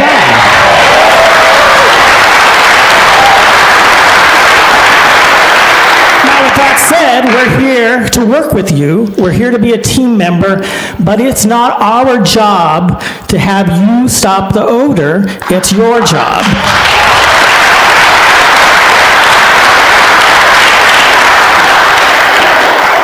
So I certainly will be supporting this moratorium for if it takes 10 months, hopefully it won't take that long, but there are a lot of issues and a lot of processes that have to be gone through. So I will be supporting this moratorium for the entire length that's been suggested, and to allow the city to continue to get to work. That won't affect what we're going to be continuing to work with on the current issue, but it will stop them building a whole nother building that under the same technology. And as has been shared, it's not just C4 and it's not just there on Ramon. There are issues other places that need to be addressed. So I will certainly be supporting this, and then as a separate matter, of course, I will be supporting that we need to get periodic updates on this. So thank you, Mayor. Thank you very much. First speaker, but it didn't. Okay. The name. Then let's just call on you next. Yes, and I just wanted to say I completely concur with Councilmember Gregory. And the idea of. So then I go to the UPS store there, and I got a whiff of it. I went, oh my God, yeah, okay. So it wasn't bad, but I did notice it there. So we noticed this, what's going on there, and I really got to thank David Bernard, I've talked to him many, many times. He has invested a lot of money into it, and I agree, Councilmember Gregory, yeah, he's got to get it corrected. And with the city's direction, and with the staff promoting and backing him, and with David doing what he has to do, and any other cannabis building in Cathedral City, and we got a couple of them that are really close to being shut down. A lot of you, I hope you understand, we just can't shut somebody down, or the city can't, the council can't, it would go through a process. But there is a cannabis company in town that's very, very close. And it's, I was informed of that tonight, and we will do that if it's possible, if it's necessary. But at this point, we just can't, close this man down. He has his rights, the business. Hey, listen, you guys, I respect each and every one of you. You don't want to respect me, that's fine. I was accused of saying I attacked somebody. I don't know what she was talking about. Maybe I misspoke. Well, excuse me if I did. So with that being said, I'll be supporting the moratorium, and I hopefully can get done within 6 months, 5 months, so then we can correct the odor. So with that being said, Madam Mayor, I'm done. Thank you so much. You betcha. Councilmember Gutierrez. Thank you, Mayor. First of all, I want to thank everyone for attending each and every meeting that we've had. And I do also understand and agree with what my colleagues have said. I am going to be supporting the moratorium as well. I hope that we can complete this process as soon as possible. Our staff is ready to go and start working on this problem. I just hope we can mitigate this problem as soon as possible. They're ready to do it, like I mentioned, and if we can do this in 5-6 months, it will be great. They are working on some changes. They are working on things that will make your life a lot better. Also, we are working with C4, trying to mitigate some of those problems. They are working on it. It is not enough. Like it was mentioned, zero odor was promised to you. That's what we're requesting for them. But I have to congratulate them. They are working on it. But I'm pushing also for zero odor. Will that be accomplished? I don't know. But we are making an effort to do something for you. Thank you. Thank you very much, Councilmember. I am not going to talk to you about anything that we've covered tonight or on the last couple of visits. I hear you. I hear you, and I want to tell you something that matters to me.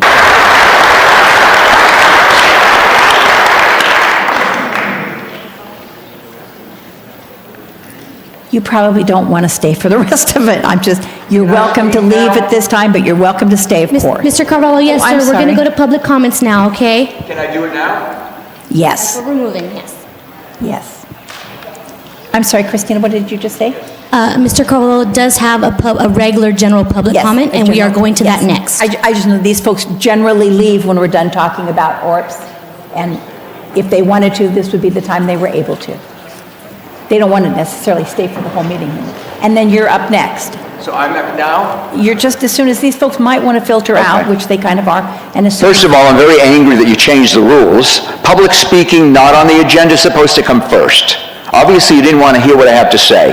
I think what you did today was fabulous. It's taken way too long for these people to wait for what you did. You should have done it 6 months ago. You make the rules. You tell them to close down. You don't have to consult with the lawyer or the city manager. You are the people elected. You make the rules, and if they're not strong enough, you enforce them and you change them so they work. Don't sweet talk these people.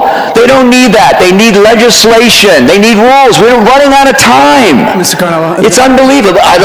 Now you're talking. You never respond. You never respond, and now you're talking. These people have spoken before, and you don't talk. You're silent. I have a right to speak. Okay? And the fact is I wasn't able to speak earlier because suddenly the rules changed. I don't know how that happened. I've been here for an hour. And I was ready to speak exactly about the fact that this is not moving fast enough. We shouldn't have waited 3 months for our issue about homophobia in our community. And finally it happened. But where were the council members addressing the community like Greg would do? Where's that?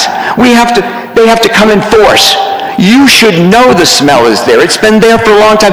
The Suniva building, when it was built, was a problem from the beginning. You know that, right? Totally. It was horrendous. You don't build a building you built in Denmark in the desert all made of glass. It's insane. You can't do that. They knew it, and that's why it never opened. So I'm saying thank you for finally getting it done, but we can all do better. We can all do better. We can move faster. Please, I'm begging you. Thank you. Thank you, sir.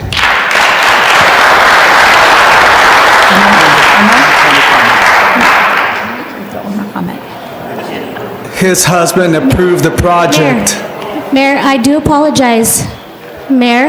Yes. I do apologize. That came before we were ready. I do need to read the title of the ordinance for the previous item. Thank you. I'll do that now.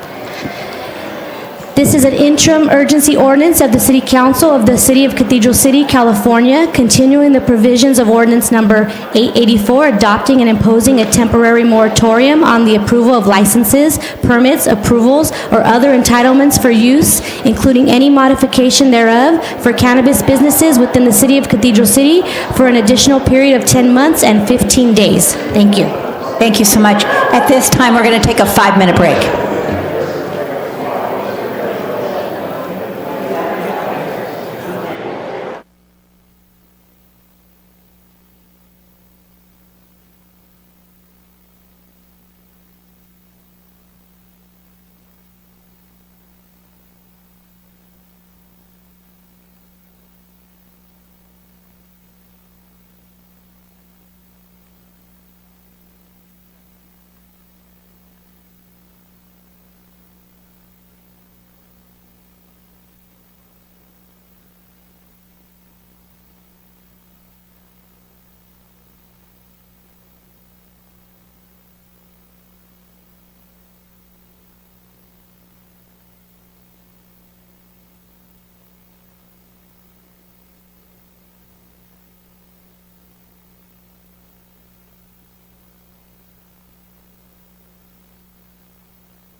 Do?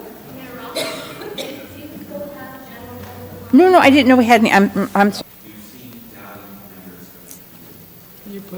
Oh, I'm sorry. So when you look into the crowd, do you see valued members of your community? So just imagine about 5 minutes ago when the place was full. Or do you see people that are not telling the truth? And what I want to talk about here is the communication that we're getting from Ryan Hunt and from Talon Weinman with respect to the dismissal of the odor complaints being a nuisance and not a real thing that's happening to us. So I would just kindly ask you, when he's communicating to the residents in Cathedral City about nuisance odors, forget about it, please. It's not just a nuisance. You heard tonight people complaining about, lastly, with respect to odor mitigation, it's not just about mitigating the odor. It's, if you mask it, it doesn't change what's in the air. And that's why when you look at Carpinteria and other places, they're looking at carbon scrubber technology and such. Those are very, very expensive, but you need to get the chemicals out of the air so that we can be safe. And that's all I have to say. Thank you. Thank you, sir, for your time. Hey, Mayor, my timer is not working, so I can go and set something on my phone if you'd like. Thank you. We're okay. The next speaker is Christine Anderson.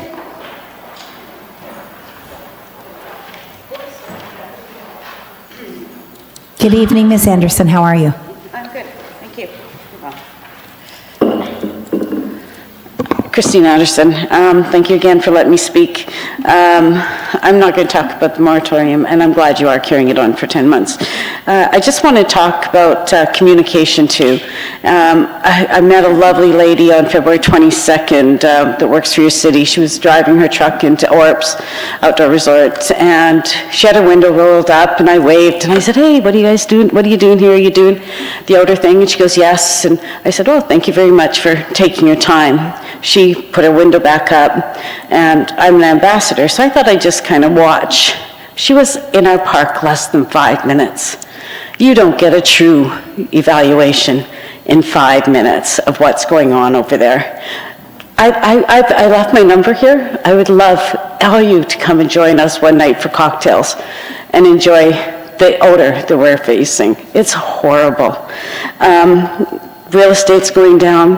I've been here since 2014. Location, location, location. I always tell my kids when they're buying property, that's what we did here. We came to Cathedral City because it was beautiful. Now, I was golfing with some people the other day down in Palm Desert Resort, and they said, oh, you live in Stink City. I don't think you want to hear that anymore. You are the only ones who can stop this.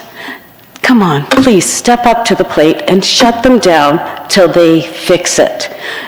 I hate hearing we can't. You are the only people who can. Only you guys can do it. We can't.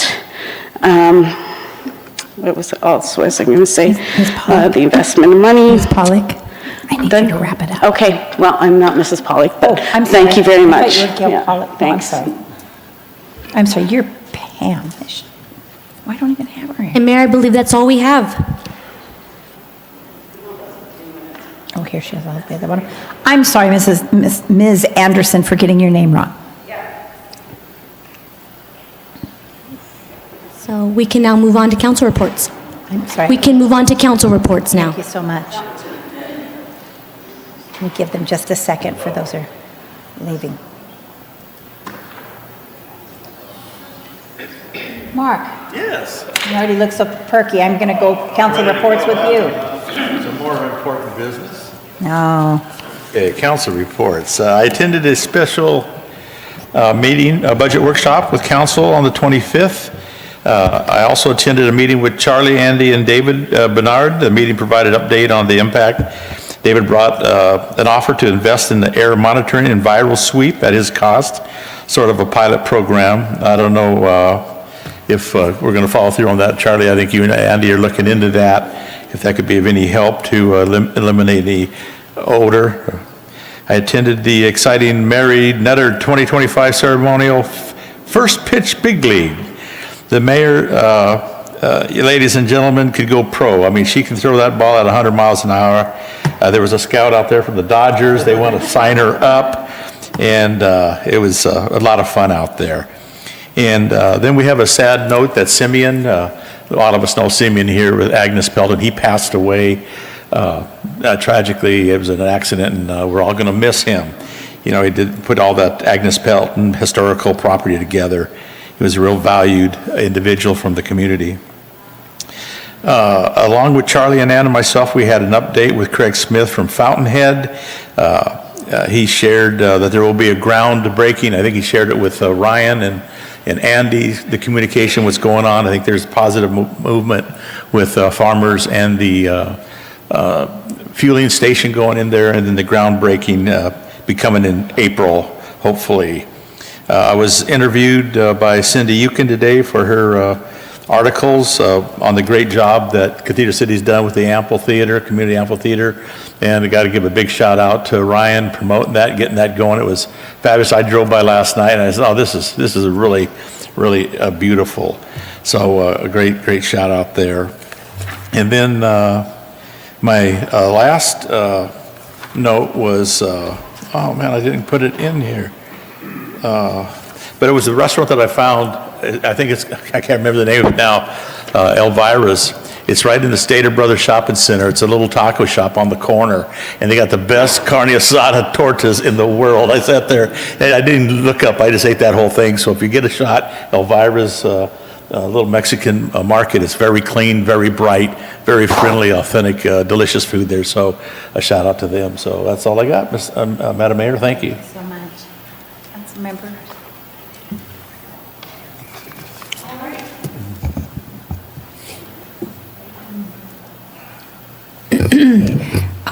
Thank you. And I too attended the Taste and Sounds with the Dreamboats, and it was talk about a crowning achievement. Thank you, Ryan and Adam, for all the work you've done, putting the word out, and talk about communications. I was at cardio rehab this morning at the Wellness Ranker Center. I go Monday, Wednesday, and Friday, and at 7:05 a.m. I'm on the treadmill, and here is KGay, and they are interviewing Ryan, and he's talking all about the painting of Rainbow Crossing.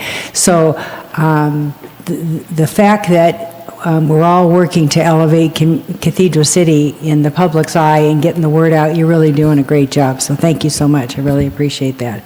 I had an opportunity on Valentine's Day to attend with my sweetie, Sammy's. If you haven't been to Sammy's, it's wonderful.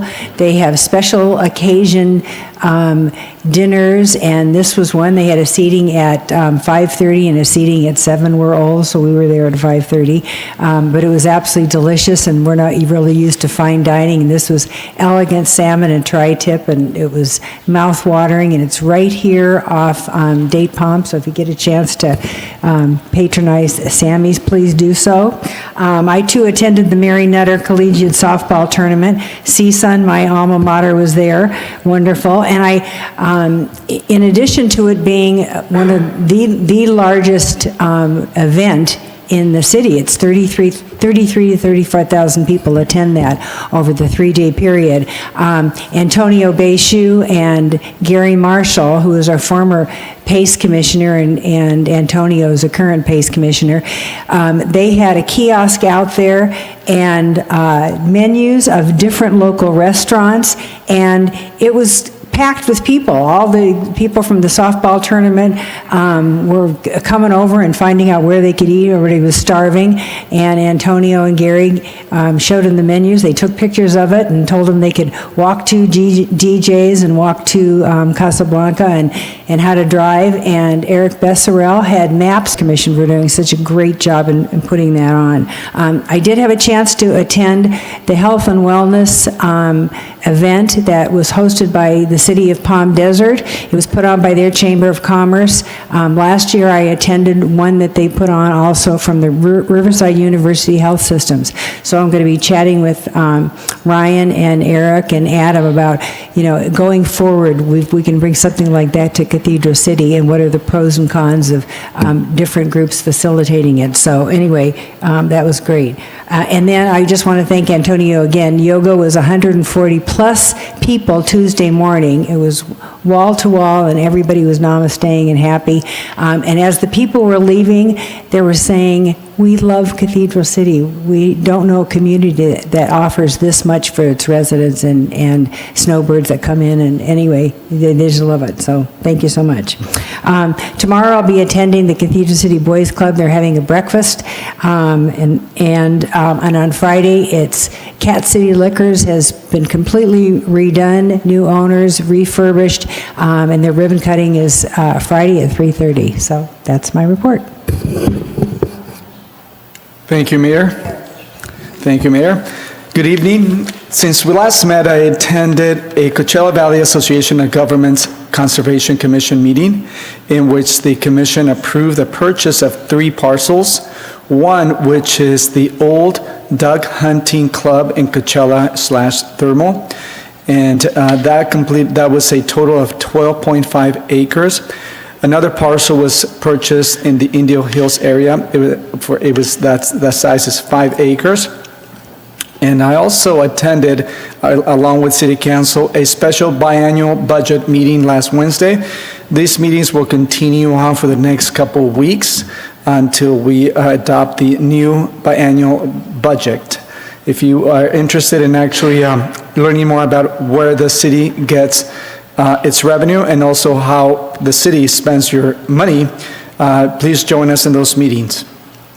And also, along with several council members here and our mayor, I attended the Mary Notter softball tournament.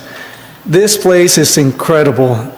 All the professional, you can say, athletes, they're college, but they're professional. They're just incredible.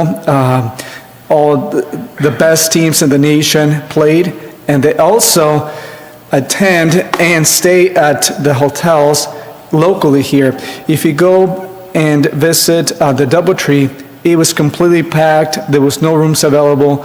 They were all taken by the softball teams, which come from all over the country. And of course, restaurant owners also mentioned that Antonio went up to him and he collected menus, which he was talking and sharing them and talking to people about, and they were really appreciative of you doing that for them. And I also had a meeting with our city manager to go over tonight's agenda, and I heard from a resident regarding illegal dumping near his residence in the Dream Homes area. I forwarded the information to our staff, and hopefully we can take care of that. And also, if we catch this person, the one that is doing this, it appears that it's the same individual that is committing this illegal dumping all the time. I have been in contact along with city staff regarding a semi-pro soccer team that is going to be having its debut in May. And this is a semi-pro soccer team that will be playing in the Cathedral City High School. The Chilean director of soccer will be attending and will be coming down to Cathedral City. He wants to meet several or the entire city staff here. They're very appreciative of everyone working with them, and hopefully this will be the breeding ground, you can say, for athletes to be recruited to the professional level in soccer. So I'm looking forward to that, and that will be May, and I will update you on that and as it comes around. Now, this professional or semi-pro soccer team is sanctioned by FIFA, which is the soccer organization, World Soccer Organization as well. And I also attended the Taste and Sounds of Cathedral City. I walked in about 10 minutes late. I almost forgot about it. There was really no seating area. I really had to walk around to find a spot that I could sit, but the place was incredible. I cannot believe how much has grown. I've never seen so many people in that amphitheater. Every person was enjoying the music, and just the weather was perfect, and Cathedral City is just up in the move. I was really proud to see the amphitheater so full, and a lot of people finding out about it, and I'm sure they'll be back for the next couple performances as well. And coming up this March 13th, it will be the first meeting at the Cathedral City Senior Center in which the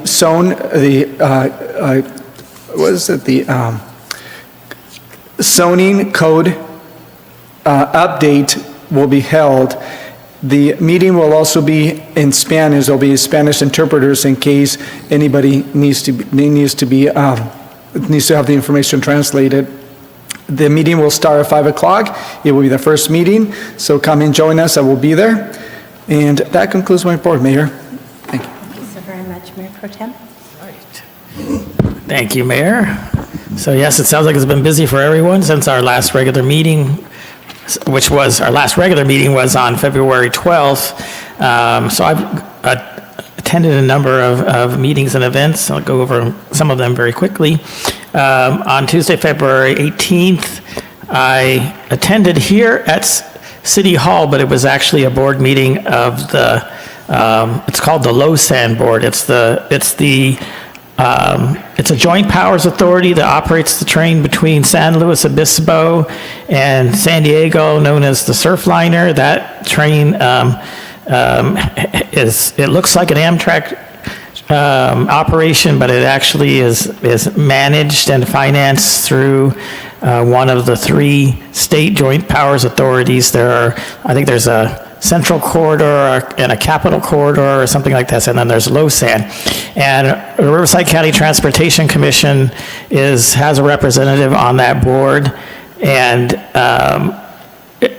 those representatives are usually from the Coachella Valley. And you would say, why are the representatives from the Coachella Valley on this board that operates a train from San Luis Obispo and San Diego? Well, the reason for that is that it's in motion for that board also to be managing the train that will run from Los Angeles Union Station all the way out to Coachella at some point here in the future. You've heard of it, called Coachella Valley Rail. So I've actually served as an alternate on that board for several years, and the regular representative for Riverside County is Dana Reed from the city of Indian Wells, but he's a really good attender. So I think once during COVID, I attended once telephonically when he wasn't available, and this was the second time. So thankfully, I want to thank City Clerk's office because if they were able to post it here, so I could attend. Although it was a public meeting here, I could attend by just coming here to City Hall on sort of a Zoom-like call there, and I was actually joined by our Public Works Director in the audience, so it was an opportunity for him also to observe, and I know he's very familiar with the workings of LoSAN over the years and the future here for the Coachella Valley. So I was able to attend that meeting representing technically the Transportation Commission, but of course I was here in Cathedral City. And then on Wednesday, it must be the alternate week because I'm the alternate on the CVAG Homeless Committee, and Councilmember Carnevale is the regular representative, and he had a power outage issue at his restaurant the night before, and so I had some work to do. So he called me, and I was available to go. So I attended and represented the city at the CVAG Homelessness Committee, and they did go over. You probably heard of the Care Court. That started just with some state legislation and some funding. It's still very much in its infancy, but they did kind of go over how that's kind of rolling out. And it's technically has to have already rolled out in all of the counties in California, but I think it's very sparingly used. That's where people can petition on behalf of someone who's homeless and mentally ill, and have the courts intervene and get them some help, even if they don't want to get help necessarily. So it's a way for the court to get involved. So they went over that, and then they talked about what's called the CVAG 200. We've heard of that, I'm sure, where they address the 200 people that are kind of constantly chronically homeless in the Coachella Valley. So they went over some of their successes from the last year and some of their numbers. And then that same afternoon, as already been shared, we did have our first of our special council meetings here, budget meeting. and we went over the city manager's office and all of the affiliated departments like human resources and communications and events, and some of the other ones that are part of the IT and other ones that are part or affiliated with that office. So we went over the budget for that. And as already been shared, we'll have another one of those meetings a week from today. So it's the Wednesday where we don't have the council meeting. That'll be March 5th. That's at 2 p.m. right here.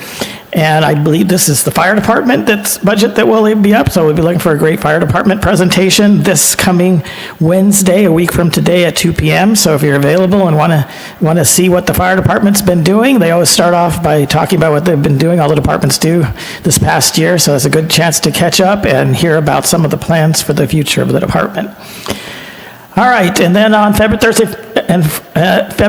20th, I was not at Mary Nutter. And the reason I was not at Mary Nutter is because there was actually a 2-day conference that Thursday and Friday. I went to Temecula, where Riverside County Transportation Commission, and I am the vice chair, held their annual workshop. So that was a 2-day workshop in Temecula. And we went over, of course, like we do at our city workshop, we go over goals and plans for the year. So we had all of that, and we're able to move forward on at least some studies on some projects. One of them that I may have mentioned before is trying to address the crunch that is starting to show, but is going to really get much bigger as years go by here in the Interstate 10 back and forth through the pass. So the studies show that that's backing up fast, especially on like Friday evenings going that way, and other days coming out. Of course, during the festivals, it's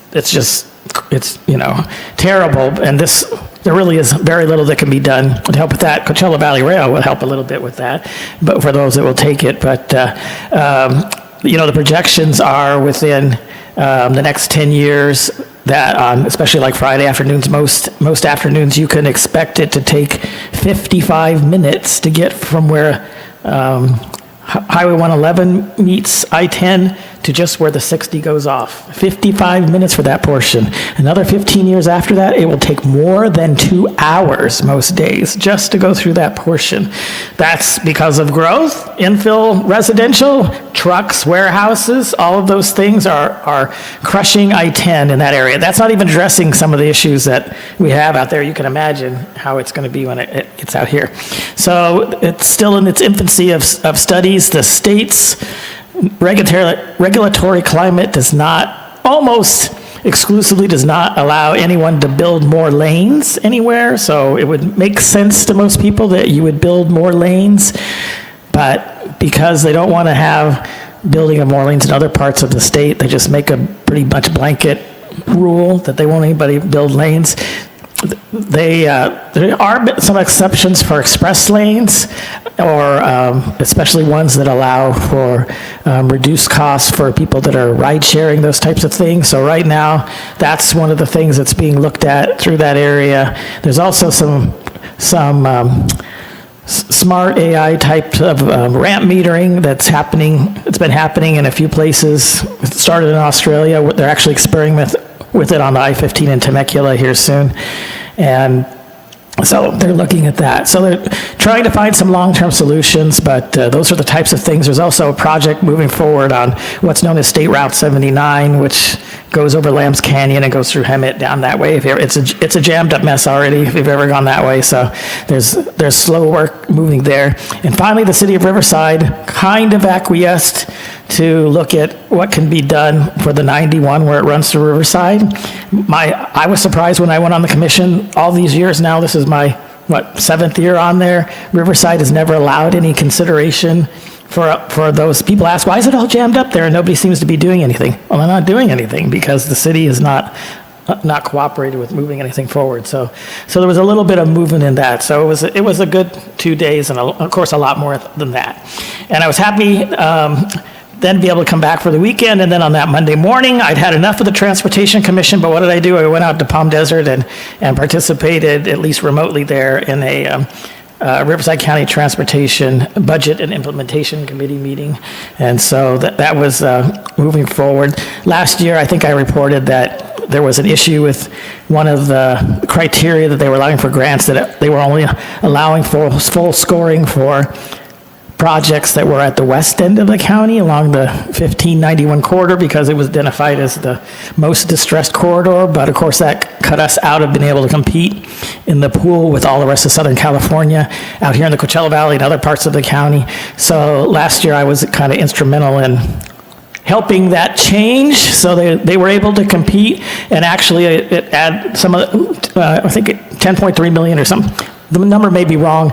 The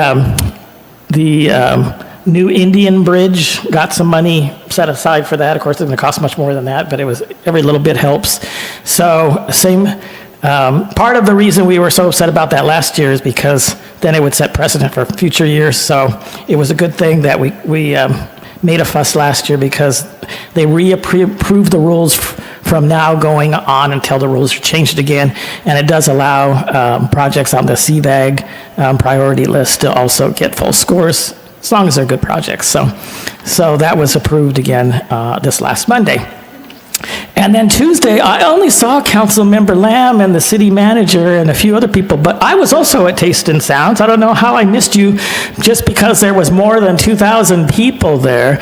So, you know, I have to wait till my husband gets off work, so we probably got there a little bit before 6. Good thing I brought my chairs and some snacks and my bottle of wine, because I needed it, but it was a great performance. We were able to kind of get around people and find a little piece of grass, and so we could sit and watch. It was a wonderful performance.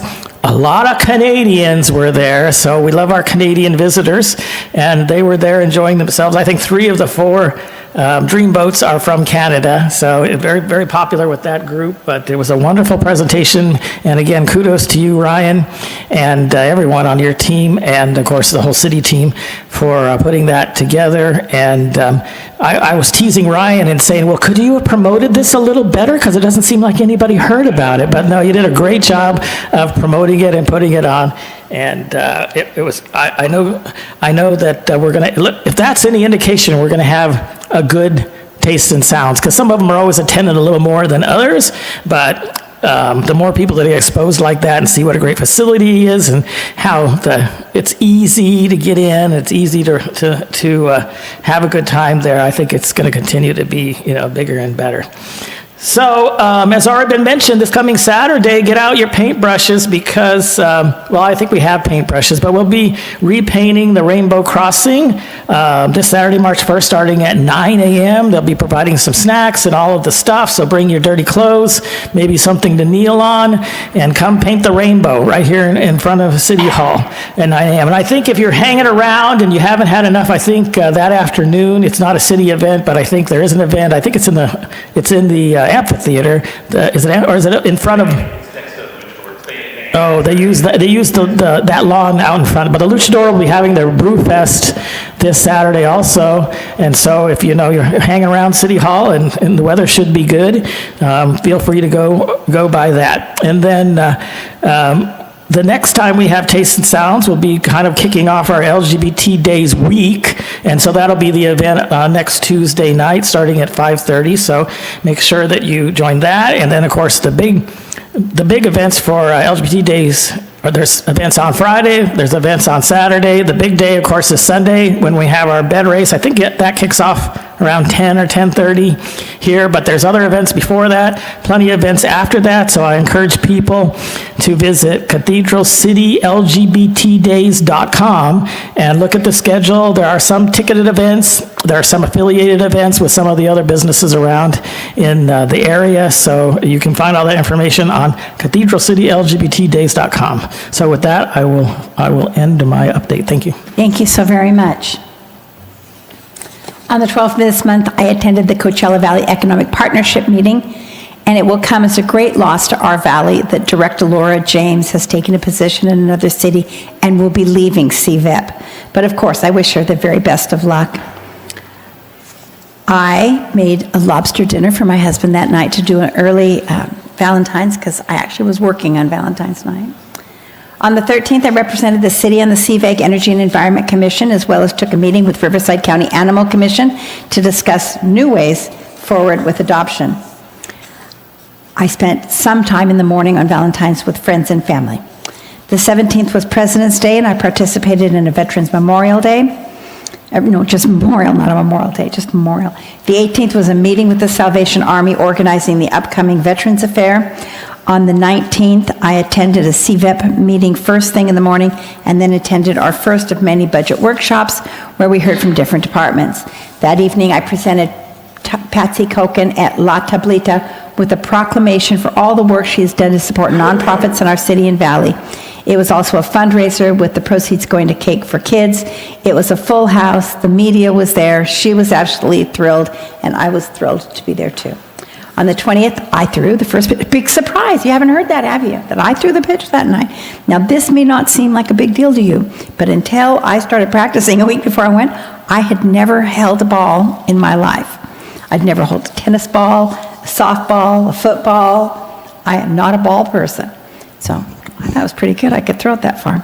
Anyway, it was great to see all the amazing athletes from colleges all over the nation. And right next to where I pitched was my alma mater, Oregon State University.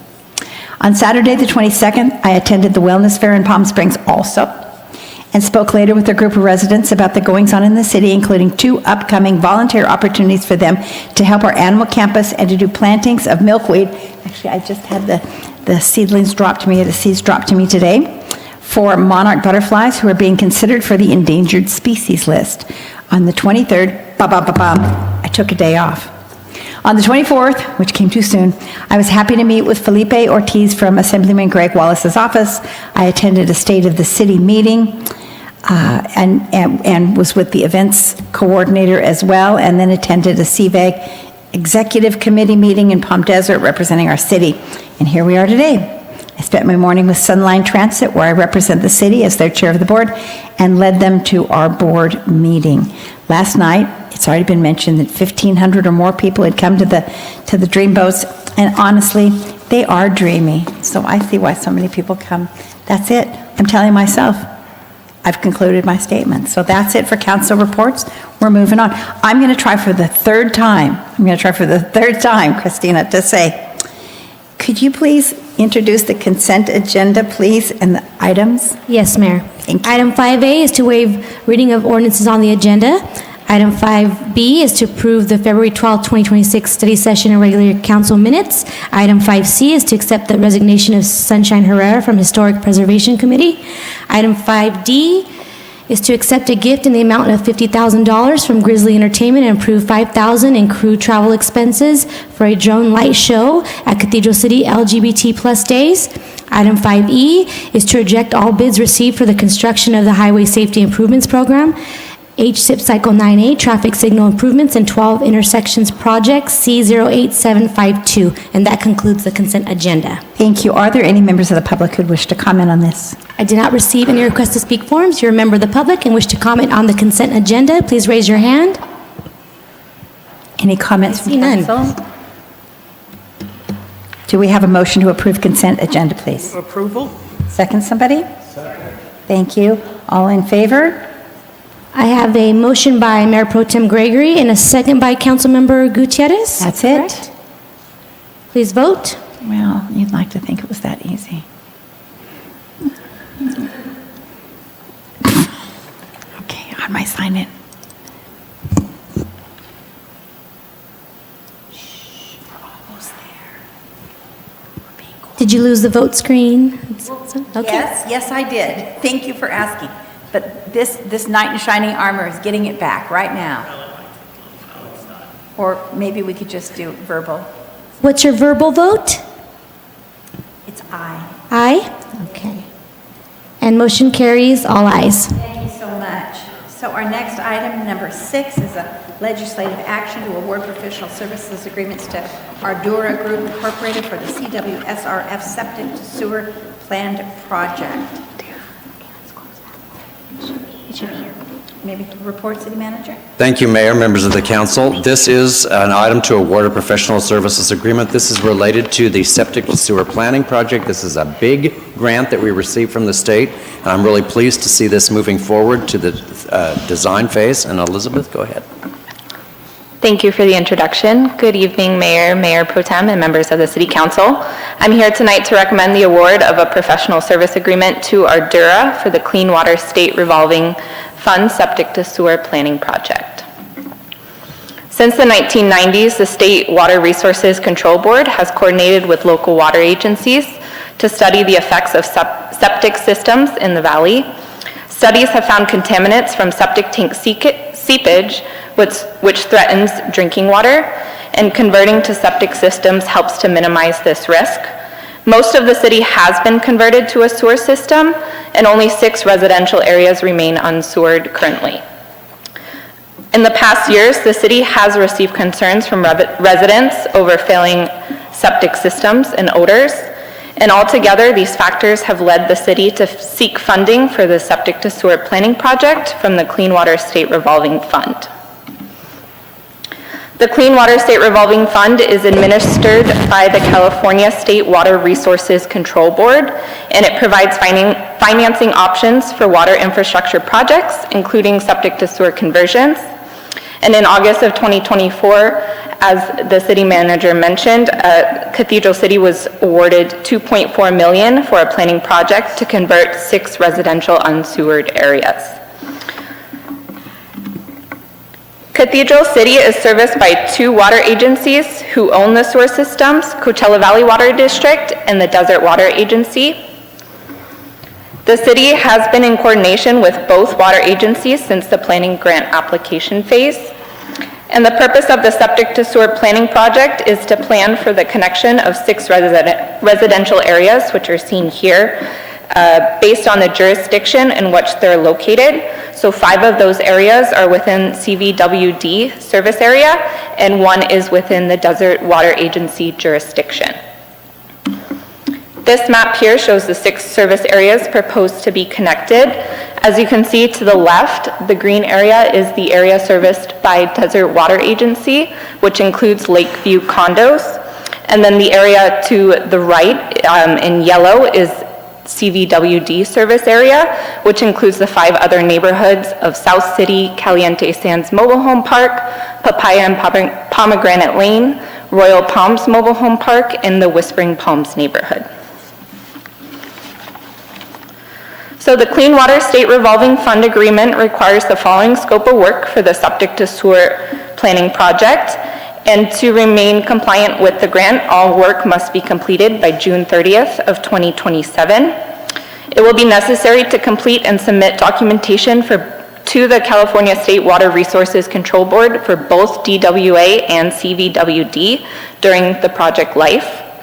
The goal of the planning project is to complete the necessary preliminary engineering report, environmental review, the CWSRF construction application, and the PS&E for both CVWD and DWA, so those water agencies can bid and construct the projects to connect the 6 residential non-sewered areas to their sewer systems. City staff first solicited for proposals on October 17th through November 12th of 2024.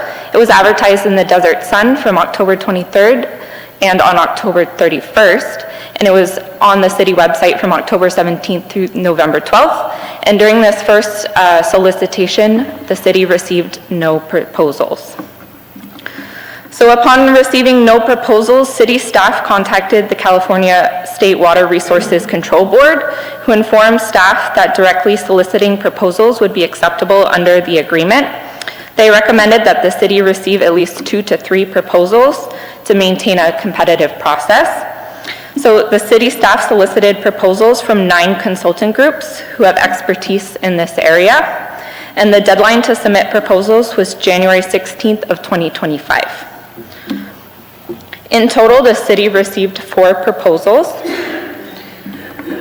And proposals received were evaluated by a team of city staff and 1 representative from DWA and 1 representative from CVWD. Ardura was determined to be the most qualified, and their cost proposal was in the amount allocated by the grant for the services to be rendered. Ardura's proposed scope of work aligns closely with the scope of work required by the Clean State Water Revolving Fund requirements, and their proposed schedule aligns with the submittal timeline required by the grant agreement, with their work estimating to be completed by the end of 2026. So from the $2.475 million awarded in the Clean Water State Revolving Fund grant, $42,000 of that was used to reimburse the planning grant application cost. So that leaves a remaining balance of approximately $2.432 million to be used for the septic to sewer planning project. Ardura's cost proposal is for approximately $2.178 million. And tonight at this meeting, I'd like to clarify that staff recommends a 10.44% contingency. In the staff report provided, a 10% contingency was listed in the recommendation that we'd like to correct tonight. With the 10.44% contingency, the total estimated cost of the project comes to $2,431,990. And that will be paid fully with the Clean State Water Revolving Fund grant. This project aligns with Goal B from Cathedral City's 5-year plan, ensuring that the city infrastructure is well planned.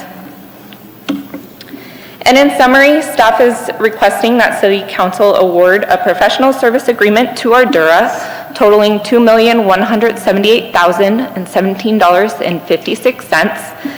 And it will have a 10.44% contingency in the amount of $253,972.44, bringing the total design budget for this project to $2,431,990, and authorize the city manager to execute all the necessary agreement documents.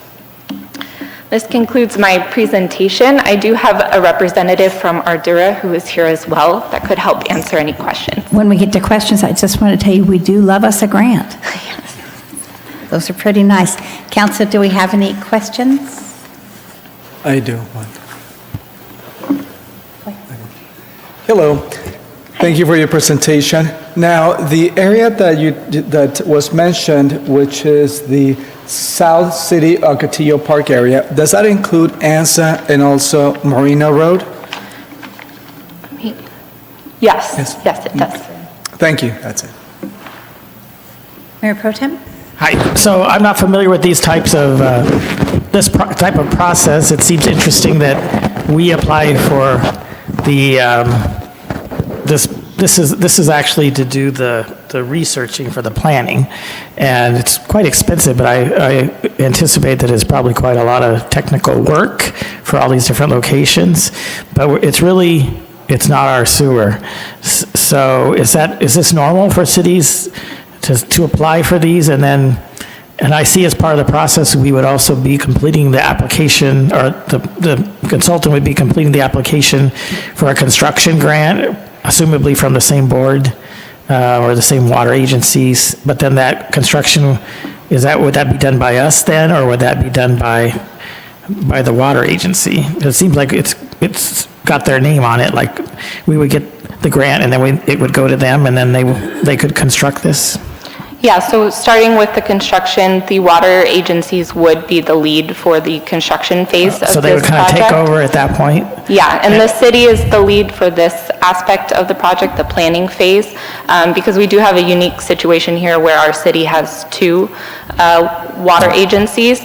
So just to help with coordination, the city's stepping in to help streamline the process. Okay, I wondered if that's what it was, or because on behalf of our residents and the health and safety of our city, we want this, and so we're taking the initiative to get the grant and then for the planning and then to move forward. Yeah, that's a big aspect too. Okay, all right, that sounds good. So you have involved CVWD and the Desert Water Agency in this. I see that they actually helped evaluate the applications, so that was good. That was the first I actually saw that they were actually involved. So, but they're okay in their knowledge. They know this is coming, right? Yes, both water agencies have stayed in the loop through the planning grant application phase and now starting the planning project as well. All right. Thank you so much. That's it. Thank you. Thank you very much. Any other comments? Any other comment?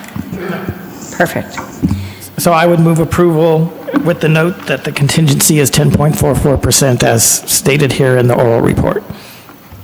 Second. I second.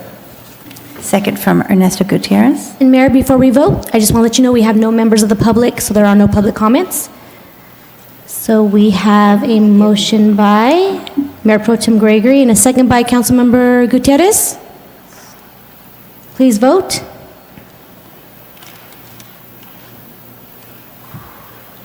Maybe.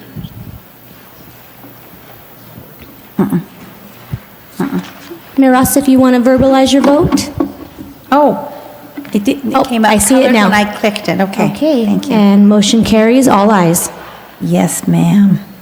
So item B is to award a contract, a construction contract to Vance Corporation for fiscal year 2024-25, Dream Homes neighborhood area and East Palm Canyon Drive pavement rehabilitation projects. Thank you, Maybe I Mayor. missed This that is another important step in our efforts to improve the quality of our streets in our neighborhoods and our arterials, and Armando Baldisone, our city engineer, will present this item. Thank you for the presentation. Good evening, Mayor, Mayor Pro Tem, council members. I am here to recommend the award of a construction contract to Vance Corporation for the 24-25 Dreams Home neighborhood area and East Palm Canyon Drive pavement rehabilitation projects. The background, this pavement rehabilitation project encompasses 3 roadway segments in the Dream Home areas that are leading to the entrances to Esperanza Park, and 1 roadway segment on East Palm Canyon to accomplish the capital improvement project originally listed in the city biennial budget as East Palm Canyon RIAs. The evaluation of these segments was performed with the pavement management program and by visual inspections, and engineering staff combined the projects and solicit 1 bid just to get the best price on labor materials instead of bidding each project separately. The project location in the Dream Home neighborhood area, you can see is Mia Place and Chia Place. Those are the access to the future Esperanza Park and San Diego Drive. Also, we have an intersection reconstruction at Laguna Court and Mission Court. You can see the pavement condition index for San Diego is 58, for Mia Place is 59, and for Chia Place is 70. This shows that it's not in a condition to do something, but this was the entrance for the construction. So when you see the street right now, it was deteriorated more than it was according to the program. The other project is Laguna Court and Mission Court. It's an intersection reconstruction because this intersection has flooding issues, and we are going to put it back as how it needs to be built when it was constructed, so the water can flow the way that it was designed. The project consists of the removal and demolition of asphalt pavement and outdated curb ramps, construction of asphalt concrete pavement, construction of ramps, construction of cross gutter and spandrel, and pavement striping, markings, and traffic signage. For the area of East Palm Canyon Drive, we are recommending the rehabilitation of East Palm Canyon between Canyon Plaza, that is the access to the Target Center, and from Canyon Plaza, and then to the west side to Canyon Plaza and El Dorado. We recommend these projects for rehabilitation because the pavement condition index is very poor. So this segment of the street requires more than areas. So that's why the recommendation is to remove this segment of East Palm Canyon from the areas, do the rehabilitation that need to be done, and take it out from the project that was originally budgeted in our current budget. So to understand what's going on East Palm Canyon, I put this sketch on projects that we have on East Palm Canyon. So if we go from the west to the east, or from left to right, we have the master underground plan and street widening project that is programmed for the fiscal year 25-26. The one in green, in color green, is East Palm Canyon Drive from Perez Road to Auto Park Drive, that it was completed last year, and it was requested due to the asphalt condition and also because it's in front of all the dealerships in the area.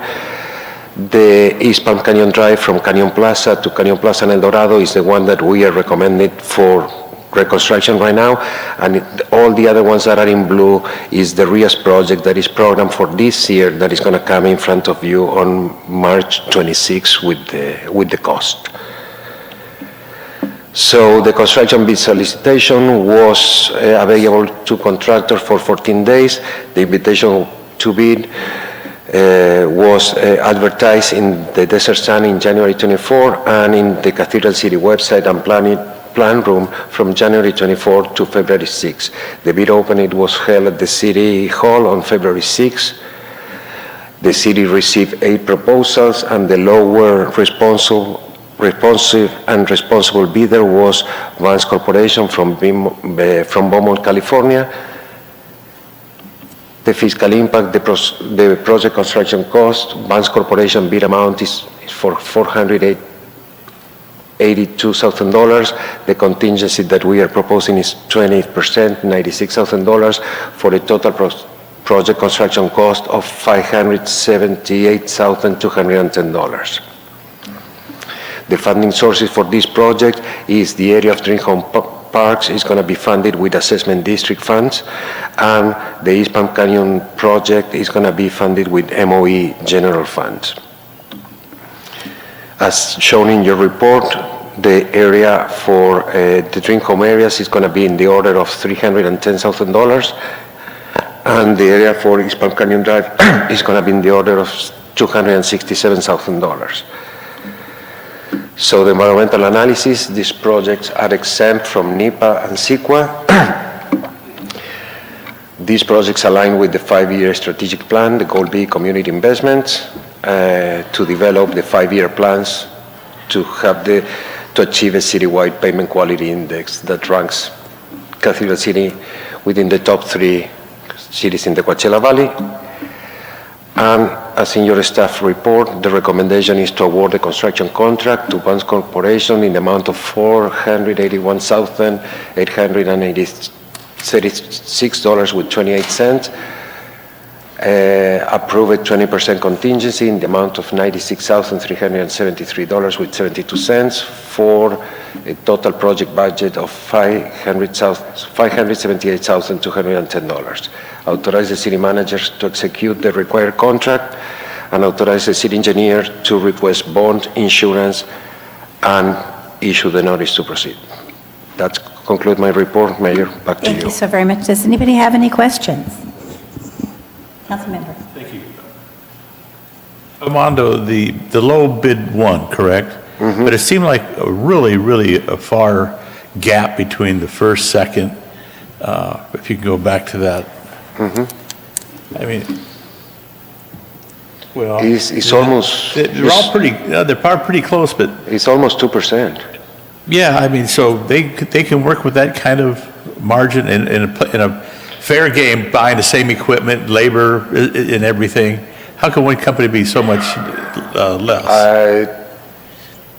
Since in the last, what I will tell you is that in the last bids, we are seeing that the projects are coming, the contractors are coming more closer to the engineering estimate that we have when we program the projects. And I will tell you that in this one, they came lower than what we scheduled the project following the last bids that we have and following the payment management program. Okay. So they are fighting for the... Yeah, that's fine with me. Yeah, but I guess like, for instance, the LCR earthwork, maybe they didn't really need the business because there's such a far difference from the lowest bid. I don't know, I don't get it, but... I will focus on the first one and second and third one that they are in between. Yeah. They have... All right, thank you. You're welcome. Mayor Pro Tem, please. Let me just ask real quick. Thank you, Armando, for the presentation, for moving these projects forward. So the intersection of East Palm Canyon and El Dorado, is that entirely inside the city of Cathedral City, or is part of that in Palm Springs? The limits, if I can go back to the limits, the yellow dash line that you can see in the in the left side of the presentation, those are the limits of the city. So where all this segment between Canyon Plaza and El Dorado, that is the street, that is this street is within the city limits. Okay, yeah, I was just asking because I know the El Dorado Mobile Home Park is in Palm Springs. I saw the yellow, your dashed yellow lines, but they're not accurate because Palm Springs dips in over there and takes in the trailer park. But this is how the street is called. It's Canyon Plaza to the south side of the East Palm Canyon, and El Dorado is to the north. Well, I'm just asking because sometimes the streets they split in the middle on the line, sometimes they split on the end. So it's the East Palm Canyon is completely inside Cathedral City. East Palm Canyon is completely inside Cathedral City. Okay. All right, good. So and then lastly, just a request, when these were sent out to bid, we've asked this before, if the council could be emailed the bids also so that we know road projects are coming well before they show up on the agenda. And I know I've been assured by the city manager that that will happen, but it didn't happen. And now you're talking about some RIAS projects coming. I don't know if those have already gone out to bid. But the RIAS projects do not go out to bid because we are piggybacking on Los Angeles County bid. All right. So we have the lowest price that they have in Los Angeles County. So the only process that we do is submit our roads. Okay. To. All right. So, but we've asked that, like this, when it went out to bid, you're saying January 24th, it was sent to the Desert Sun and to a website and everything. But we've asked that we also, so we know road projects are coming, we can start talking about them with our constituents, those types of things. We're going to add that thing into the weekly report. So if you would do that. Yes. Thank you so much. All right, thank you. Thank you very much. We have nobody in the audience, so can I have a motion to approve staff's recommendation, please? Approve. Councilmember Gutierrez and We have a motion by Councilmember Gutierrez and a second by Councilmember Lamb. That's exactly right. Please vote. And motion carries, all ayes. Thank you so much. Our last actual agenda item is a discussion for future agenda items. Anybody on the dais that would like to bring one forward? I would not. No? As it's been mentioned, Simeon Den has passed away. He's one of the founding members of the Agnes Pelton House Museum, and I would ask if we could please adjourn the meeting in his memory. I think that seems appropriate. Thank you so much. I know we're all the way there, aren't we? Meeting adjourned. I was just